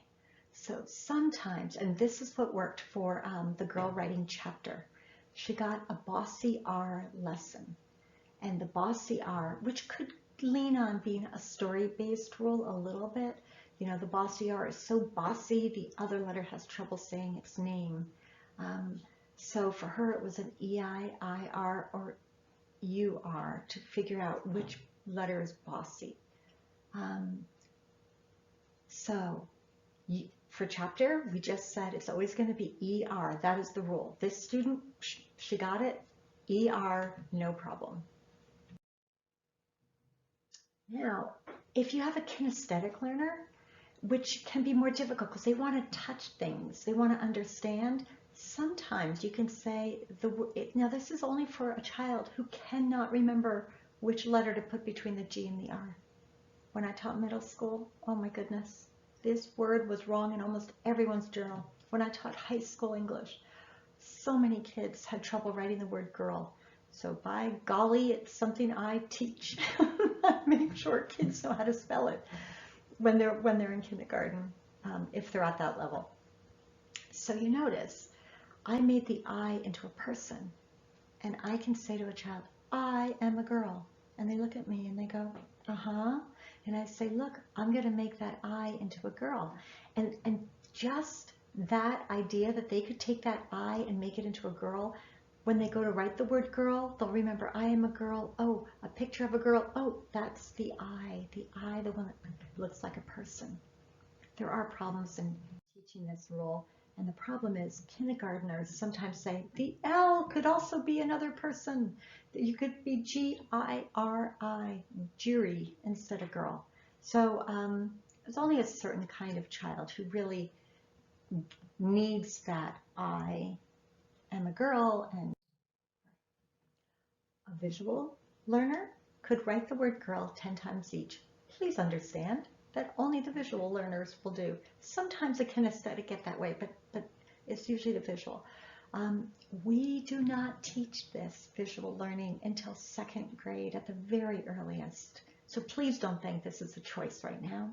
I'm just trying to help you understand that we're not going to worry about spelling, that it's going to be a level. An auditory learner would go G-I-R-L. That sounds right, girl. So think for a moment, what kind of learner are you? When you go to spell a word, when you stop, I need a piece of paper, I have to write it down and look at it? Or do you say it in your head, try to figure out if it sounds right? If you're the kind that writes it down, you're probably a visual learner because you're looking at it. If you have to listen, and when you say, you're probably an auditory learner. So that just helps you know how you learn, and it might be how your child learns one day, or it could be completely different. Okay, sometimes kids who learn left brain or right brain. They go back and forth, left brain, right brain. So kids who learn in a left brain way, sometimes you can categorize this. I am a girl. That is a category. And I know before I said I see a girl, I said I am a girl. It's kind of the same, or I see a girl. But I'm just pointing out that some kids learn better by categorizing things. And often it's 2 piles. It can be many, many, many piles, which is not effective categorizing. But many brains like to go left or right, good or bad, up or down. Your left brain loves lists, loves categories. So, I am a girl. Sometimes I see a girl. Sometimes that's enough. All right, this is a secret I used a lot in middle school and high school to teach the word girl. I made up a story. I taught them what a GI was. A GI is a soldier in a war, right? And I said GIs like girls. So when you're writing the word girl and you can't remember what vowel goes in that place, you remember girl, GIs like girl. I need to get an I in there. I don't know why that worked. Well, I think there's many boys and girls in middle school and high school who are very focused on girl. So that was a secret. Sometimes some brains are musical and learn best by patterns. So a pattern could be G, I, R, L, G, I, R, L, G. I just made that up. It's not like something official that you have to learn, but I always know who the musical pattern children are because I'll teach a little tune, and then a couple weeks later you'll hear some kid across the room going G, I, R, L. Not only do they remember it, but they think about it a lot. Okay, now let's talk about invented spelling. Look at the sentence at the top. I saw a girl. I can hear a parent going, that is terrible handwriting. Where are your spaces? Is that S capitalized? This is all wrong. We don't say that to children. I ask the children, please read what you wrote. I saw a girl. Great. I rewrite it in a different color. I saw a girl, period. Then the child writes, I saw a girl. Now look at a couple things here. Capital I, beautiful thing. Doesn't mean they understand that the first word of a sentence is capitalized, but it's still good to see. Pretty good space between I and saw. A capital A. Now look at that. I didn't have a capital A, but the child wrote a capital A. This is a big thing to understand, that it means that they know what the letter A is. They look up and they go, oh, that's an A. And they're not just visually moving the A down and thinking about it. They're putting it in their head, going A, and writing A the way they know. As their visual skills improve, they will look at that A and copy it. Please, no correcting. There is no period at the end of my student's sentence, and that is okay, because my student is learning. I saw my best friend. Now, there comes a point where you don't want your child to keep copying because most of the words are correct. I saw my friend. There's a capital, there's a period, there's a lot right in that sentence. But the word best. So we're just going to have the student at this point write the word best and copy the word best. Just the unknown words. We don't have to do everything anymore. Also, one of the things that I teach children as they get older, rarely do I have a child who can do this in kindergarten. We want children to use words they don't know how to spell. When I was growing up, we were encouraged to only use words we knew how to spell. That was a long time ago. It's a very antiquated idea. So if you still have that idea, let it go. We want children to use big, sophisticated, rich words.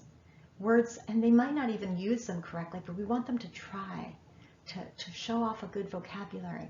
I'm not saying this is a good example, the word best, but I got a message from this student that this student did not know how to write the word best. So the student wrote the sentence and underlined, tried alone, independently, and then underlined the word best. When I came along, I wrote the word best correctly over the word. That would be a next level of spelling. Okay, so again, I saw a girl. There we have it, a lowercase I, a capital G instead of a lowercase g, no period. The rule is you can never correct your child while your child is holding a pencil. No correct, or a crayon, or whatever your child is working on. When your child is working, you may never correct. I'm going to say that again. When your child is holding a pencil, you may never correct. It is your child's job to work. It is your job to find delight. And you're like, but please, can I really, really, really want to teach my child about that capital G, and you don't need the capital G. Okay. But not when the journal's open, not with a pencil. Later, if you have another work time and that's long gone, you might have a lesson. Now you remember, I mentioned earlier that it might take 400 repetitions before your child learns a new skill. So please don't think that you're going to give a talk about the capital G and the lowercase g and when you use which one and where it goes, and that your child will just remember. Now maybe your child will, but it could take 40 repetitions to 400. So just know that's one of many lessons. So be kind, be easygoing, just something your child is learning. So all of these are correct. If your child writes a G for girl, that's a beautiful thing. Better than a scribble, right? If your child gets the first and last letters, celebrate. The day your child gets the G and the R and the L, that is such a good feeling. And someday when you see the word girl spelled correctly, day after day after day, even though you can't hear the I, and there's all lowercase letters, like that's a beautiful feeling. So I'm giving you a touchstone. I'm giving you a word that you can watch your child develop over time and see how that word pans out and how your child learns that word. And if I find out that your child is writing a G for girl and you are sitting down and going, we need to talk. This is not okay. This is not the way you spell girl. I'm gonna be mad at you. We're gonna have a conversation. Please let your child grow into this skill. There is big research on invented spelling, and here's what the researchers have said. When your child is thinking about a word like girl, and thinking about the sounds and the letters and going in their head and going, wait, what letter? And then writing.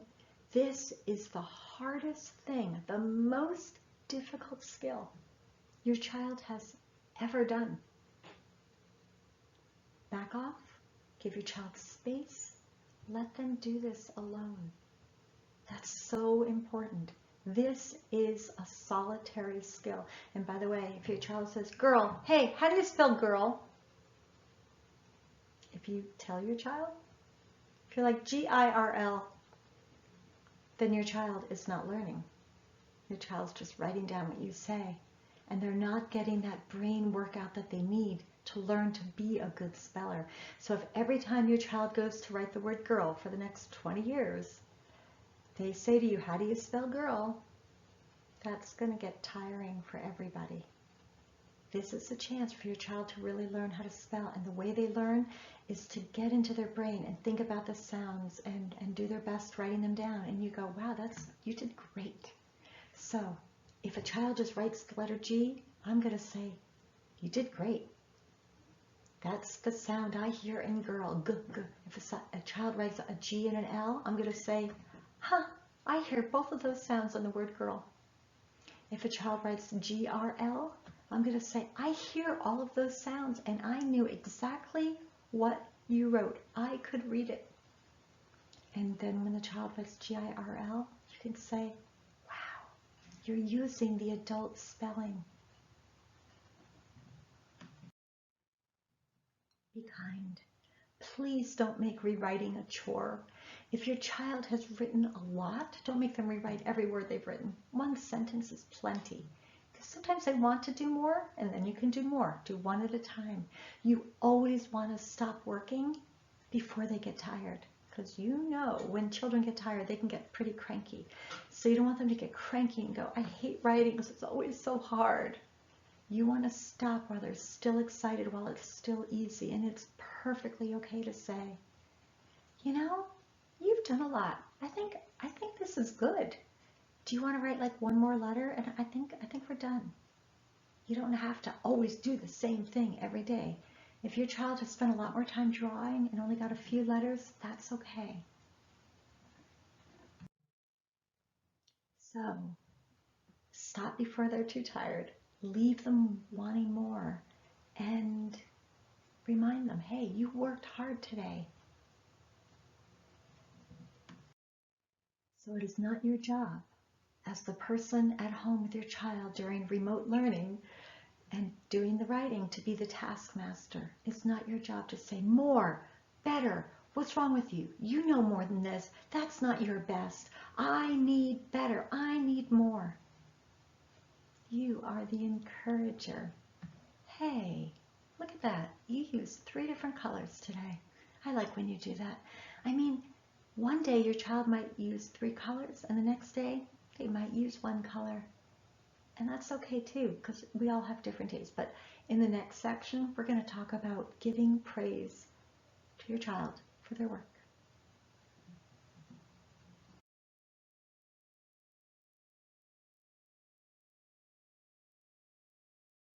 So let's talk about praise. How do you tell your child, good job? How do you tell your child, wow, you did great. This is like your best work yet, without going over the edge. We've all heard there's rules and formulas for praising, but what are they? All right, here's a couple of ideas. You can ask a question about the work your child has done. Tell what you see. Make a comment about the details or the feelings or the hard work your child has done. Or say, huh, you tried something new, something hard. I see that. Let me give you examples. All right, ask a question. I see so many yellow flowers in this picture. Do you have yellow flowers at home? I like the way you can write about real things. Or you could always say, do you like yellow flowers? Or you could say, why did you choose yellow for your flowers? Is there a reason? Or you can say, your yellow flowers remind me of the sun. Were you trying to think about connecting yellow flowers and the sun?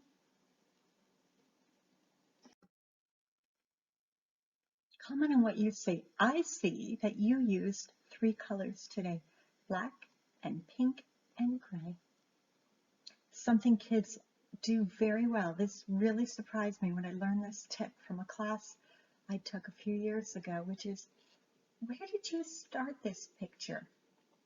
And kids can almost always say, oh, I had a red, and I started right over here, and then and they can tell you, and what did you do next?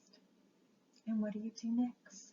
So that's another way, as you're looking at their work, you can talk about the order, if they know. Comment on the feelings. So I love this picture. A student knew that I never go down the slide, and the student decided I never go down the slide because I'm afraid.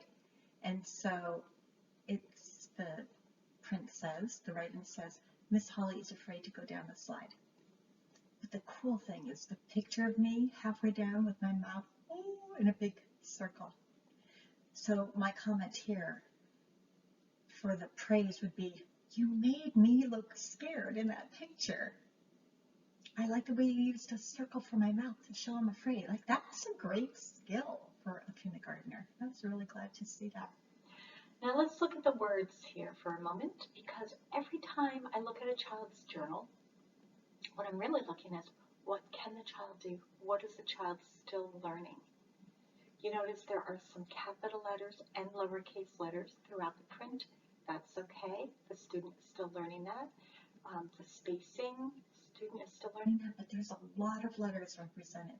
So that was a good thing to see. Talk about how a child has tried something new or invented something new. I have a student whose father was in jail, and he told me, a kindergarten boy, my dad is in jail because he made a big mistake. So first the boy drew a house with his mom and a Christmas tree, and that's the red house there you see toward the right. And then he said, but I have an idea how my dad can come home. So he invented a jail car. And his idea is that his dad could stay in jail, but you notice the bars on the car? And his dad could come home in the jail car. The black people around the car are the police. There's a policeman behind the house to make sure that his father stays in the car. I don't remember who that person is behind the car. But what the boy really wanted for Christmas that year was for 2 things. He wanted his father to see the Christmas tree, and he wanted to give his father a Christmas hug. Kind of sad to think about all the things our children are dealing with. But this boy felt so empowered in coming up with a good idea. I didn't know his mom well, so I couldn't talk to her about this. But I suggested to him that he ask Mommy if they could take a picture of the Christmas tree and mail it to Dad. That's one of the 2 things figured out that he really wanted. So when I complimented him on this, I said, whoa, you found a way to solve a really big problem. You want Dad to see your Christmas tree. Like, that's pretty inventive for a 5-year-old boy. Okay, I have to be honest with you. I'm learning this too. There'll be times, pre-COVID, of course. Am I antiquating myself saying pre-COVID? Okay, so there are times pre-COVID that I'll be sitting working with kids, working really hard, and someone will come up and pull on my shirt and say, hey, look at this. And I'll look at the journal really fast, or the drawing, or whatever the kid has done, and I'll look very carefully, and I'll look to see what can they do, what aren't they doing, you know, like that quick, because I'm busy. And then I'll say, good, meaning good you did it independently, good you finished it independently, good you know that if you want me to see it, that you've done something that you're proud of, and that's all good.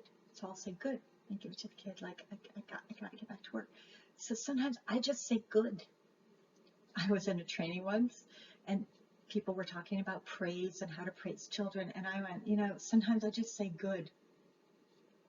All right, nobody fainted, but quite a few people, the presenters, they were like, oh, Like, you're not supposed to give your opinion. Yeah, I know, but I'm sorry. Sometimes I do. And I'm just telling you that. So we're not worried about like breaking your child if you say the wrong word. I'm not worried about that. Okay. But I do have a few examples of things that you don't want to say. Ready? Sorry. There are a few. You're the best artist in the world. There's nobody better. You're the most beautiful girl in the world. You are the smartest, the most intelligent. Your ideas are better than all the rest. Tell everyone else to get out of your way. This is your world and yours alone. I have heard all of these things said to children that were 3, 4, or 5 years old by their families. So the thing is, if you say one of these extreme things to your children, they believe you. So if you say to your child, I'm the best, you're the best artist in the world, your child believes what you're saying. And what does the best mean? How do we measure the best? You have to be careful because your child trusts your opinion.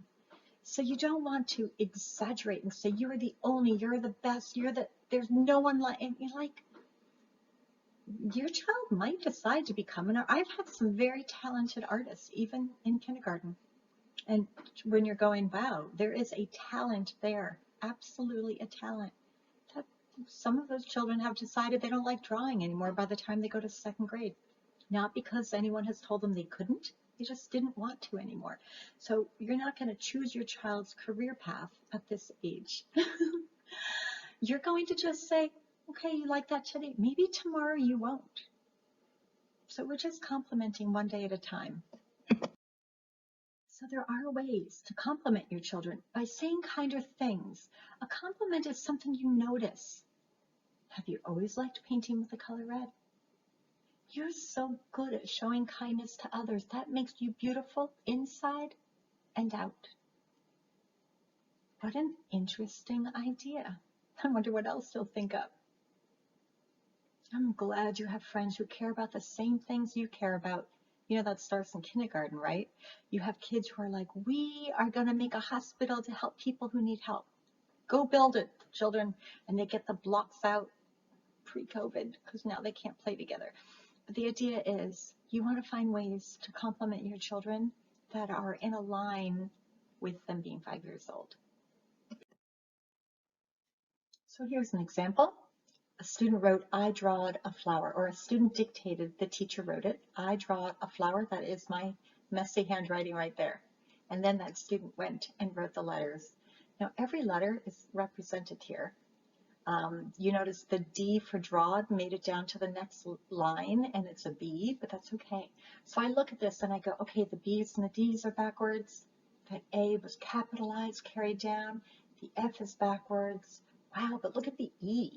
E is a really hard letter. Look at the W, that's diagonal lines, that can be difficult. The O is still a little bit shaky, which means I want this student to do more drawing.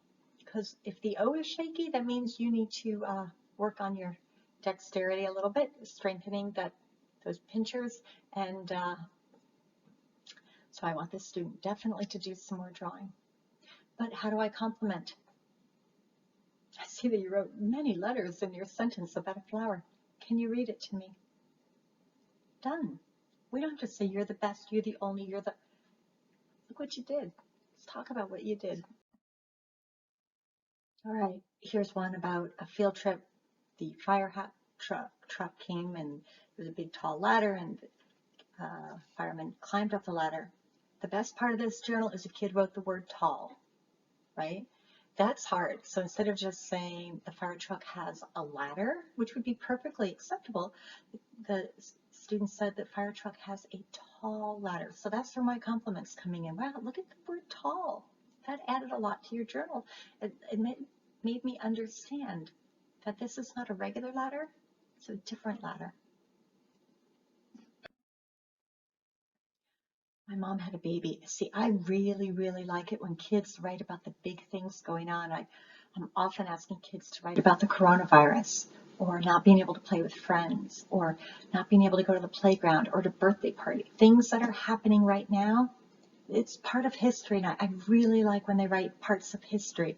So this is a very happy journal for me, and it's an important day. That's all we have to say. Wow, you wrote about an important day. So one of the ways I compliment is I'll say, I like the way. I like the way you found something you enjoy doing, meaning coloring or writing. I like the way you found that. I like the way you used 5 colors today. I like the way you wrote a story about your good friend. Easy compliments. All right. These are the 3 different compliments that people want to hear the most. Children include. Number 1, you are enough. We talked about that one earlier. That's why we don't take a child's journal and edit it, because they're young and they're doing their best. We just say, I see what you did, and it's good. You are worthy and you belong. These are the compliments that studies show that people want to hear most. It helps them feel the most comfortable. So remember that with your children. You don't have to say, oh, I'm trying to look at that list. Does it say you are the most beautiful? Does it say you are the smartest? Does it say you're going to be an Olympian because you're a fast runner? Like, if you're a fast runner, wow, you run fast. Done. We don't have to add anything else. Speaking of research, I have a section here I want to tell you about some of the research that pertains to children this age, although there's quite a few studies I've talked about throughout this masterclass. There's a few I just want to pinpoint here.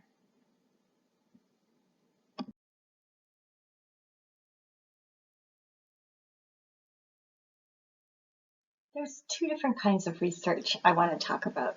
We have research-based that comes from an educational institution or a major university, and evidence-based, which means what I notice.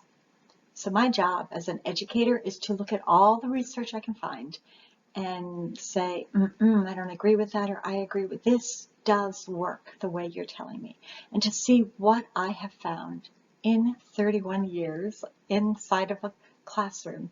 What works, what doesn't work. I have some information I think you're going to like. I love this piece of research. Fast writers score better on tests. Fast writers can get more work done before they tire. So we know that we want our children to learn to work quickly. When I was little, they would tell us to take your time because they believed if you worked too quickly, you would make mistakes. Erase that from your troubled, traumatized childhood.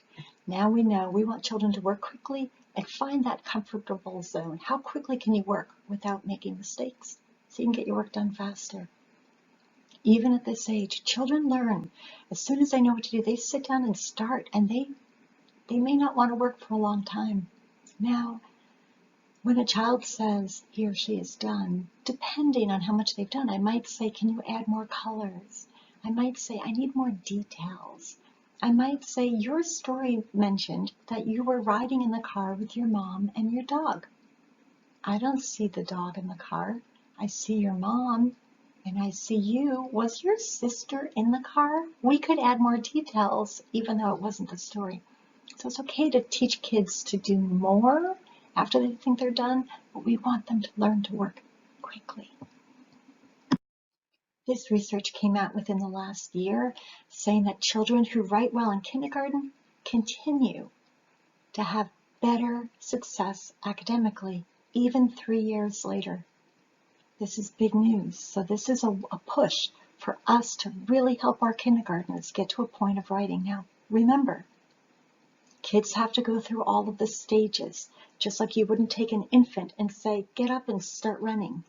They have to go through all the stages. They haven't even rolled over yet.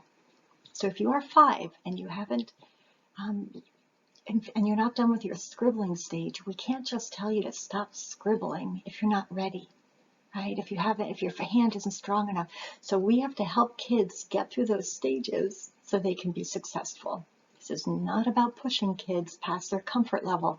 It's about understanding where they're going and that we want them to get there so that they can be more successful down the road.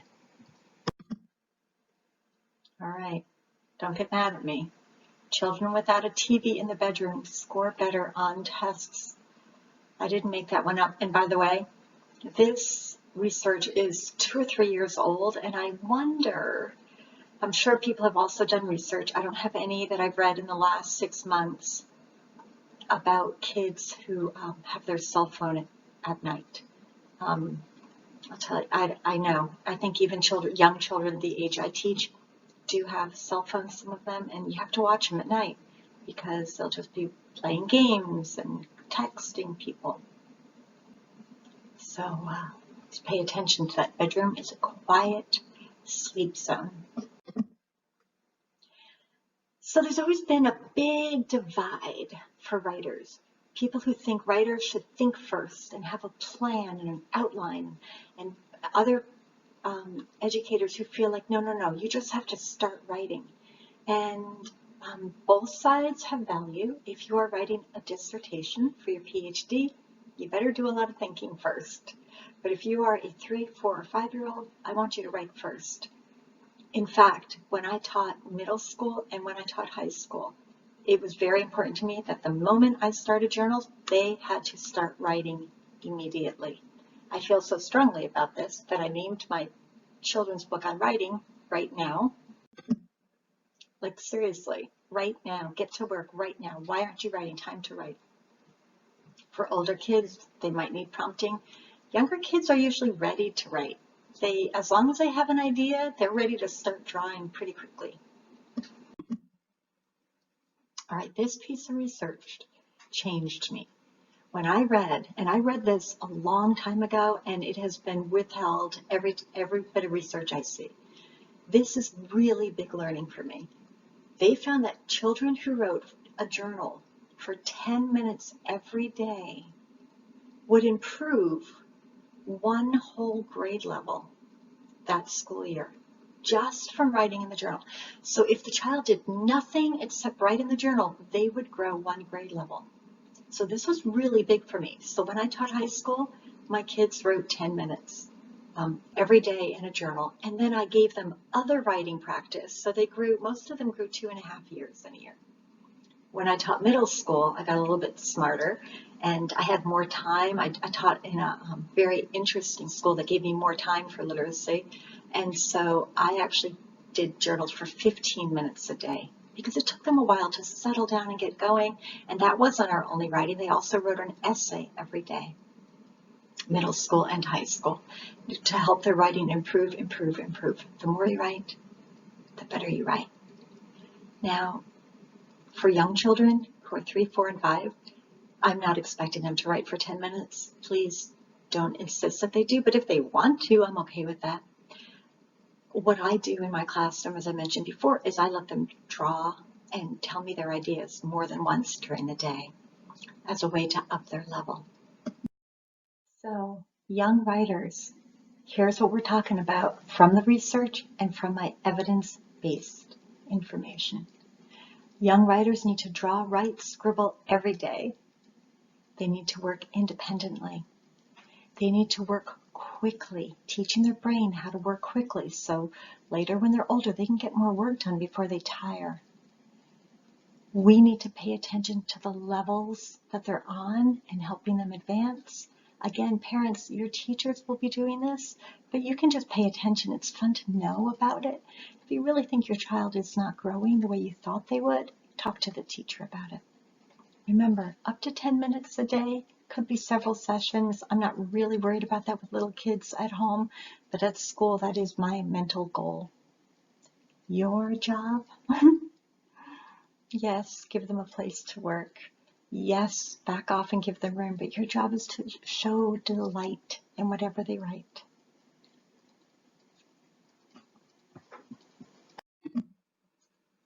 Okay, there's one more piece of research I want to show you.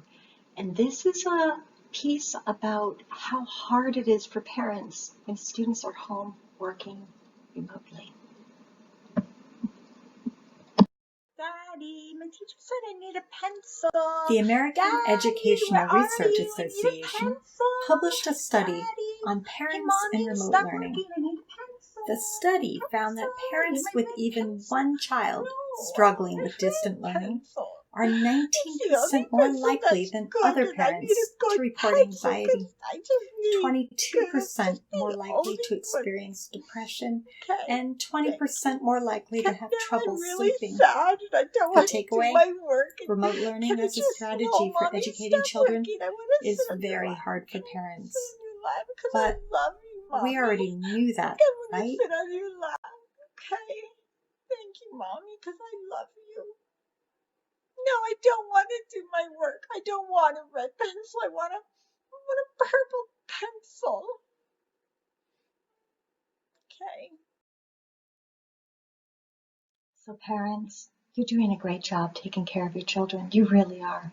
You're doing everything you did before, and you're helping pick up some of the educating, a lot of it. Please take care of yourself also. You matter to me, and the fact that you are doing so much to help your family is so important, but you have to find ways for self-care. Promise me you will work on self-care for yourself. So you might remember in the beginning of the master class, which was a really long time ago, thank you for sticking around, some people asked questions, and I'm going to answer some of those questions now. And parents have been teasing me, like, you always say there's no bonus points for. So hey, I'm going to start giving out bonus points. All right, parents, I hear you. You're saying, Holly, you have given us a lot of information, and I don't know if we can keep it all clear, and I feel like you've just added to my list of things that I need to do, and I'm feeling a little overwhelmed, kind of like this. Whatever you do, don't. Whatever you do, and don't. you better not, and you don't. better not, and You you don't. better not, and you better not, and you better not, and you better not, and you better not, and you better not, and you better not, and you better not, and you better not, and you better not, and you better not. Okay, I hear you, and I don't want to stress you out. And I'm not one of those people who's going to shame parents and say, why aren't you doing more? You could be doing more. The Joneses are doing more. You're doing enough. You are enough, I promise. All right, let's look at, what do writers do? All right, let's just, you have a lot of information. What do we need to pay attention to the most? Writers scribble. If your child is at this level, scribble on, child. Writers draw. No matter what level your child is at with writing letters and sentences and words and hearing sounds, drawing is helping your child become a better writer. Writers tell stories. You want your children talking to you and telling you a lot of different ideas that they have. Writers paint. Writers play independently. Writers write letters. Writers learn new things constantly, things that they might want to write about, along with the squirrel in the backyard. Writers go places, so they don't always go all the time.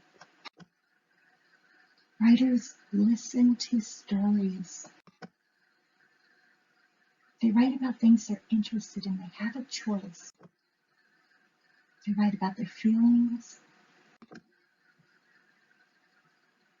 Writers write. But at the very end, here's what I want to tell you. If you want your children to improve as writers, give them the opportunity to write and color and draw and scribble. Writers write. Give them the opportunity. Thank you so much for this time that we've had together. I so appreciate you sharing this with me. If you are interested in learning more about me or my books, or if you have any questions you want to ask, then feel free to leave information below. I want you to know that there's a lot you're doing right now with your children. Put them at the table and just tell them to draw something while you're cooking, or let them set up a pad and a paper nearby if you want to. And just give them time. Give them time. Thank you. And I look forward to hearing your success stories as your children become even better writers.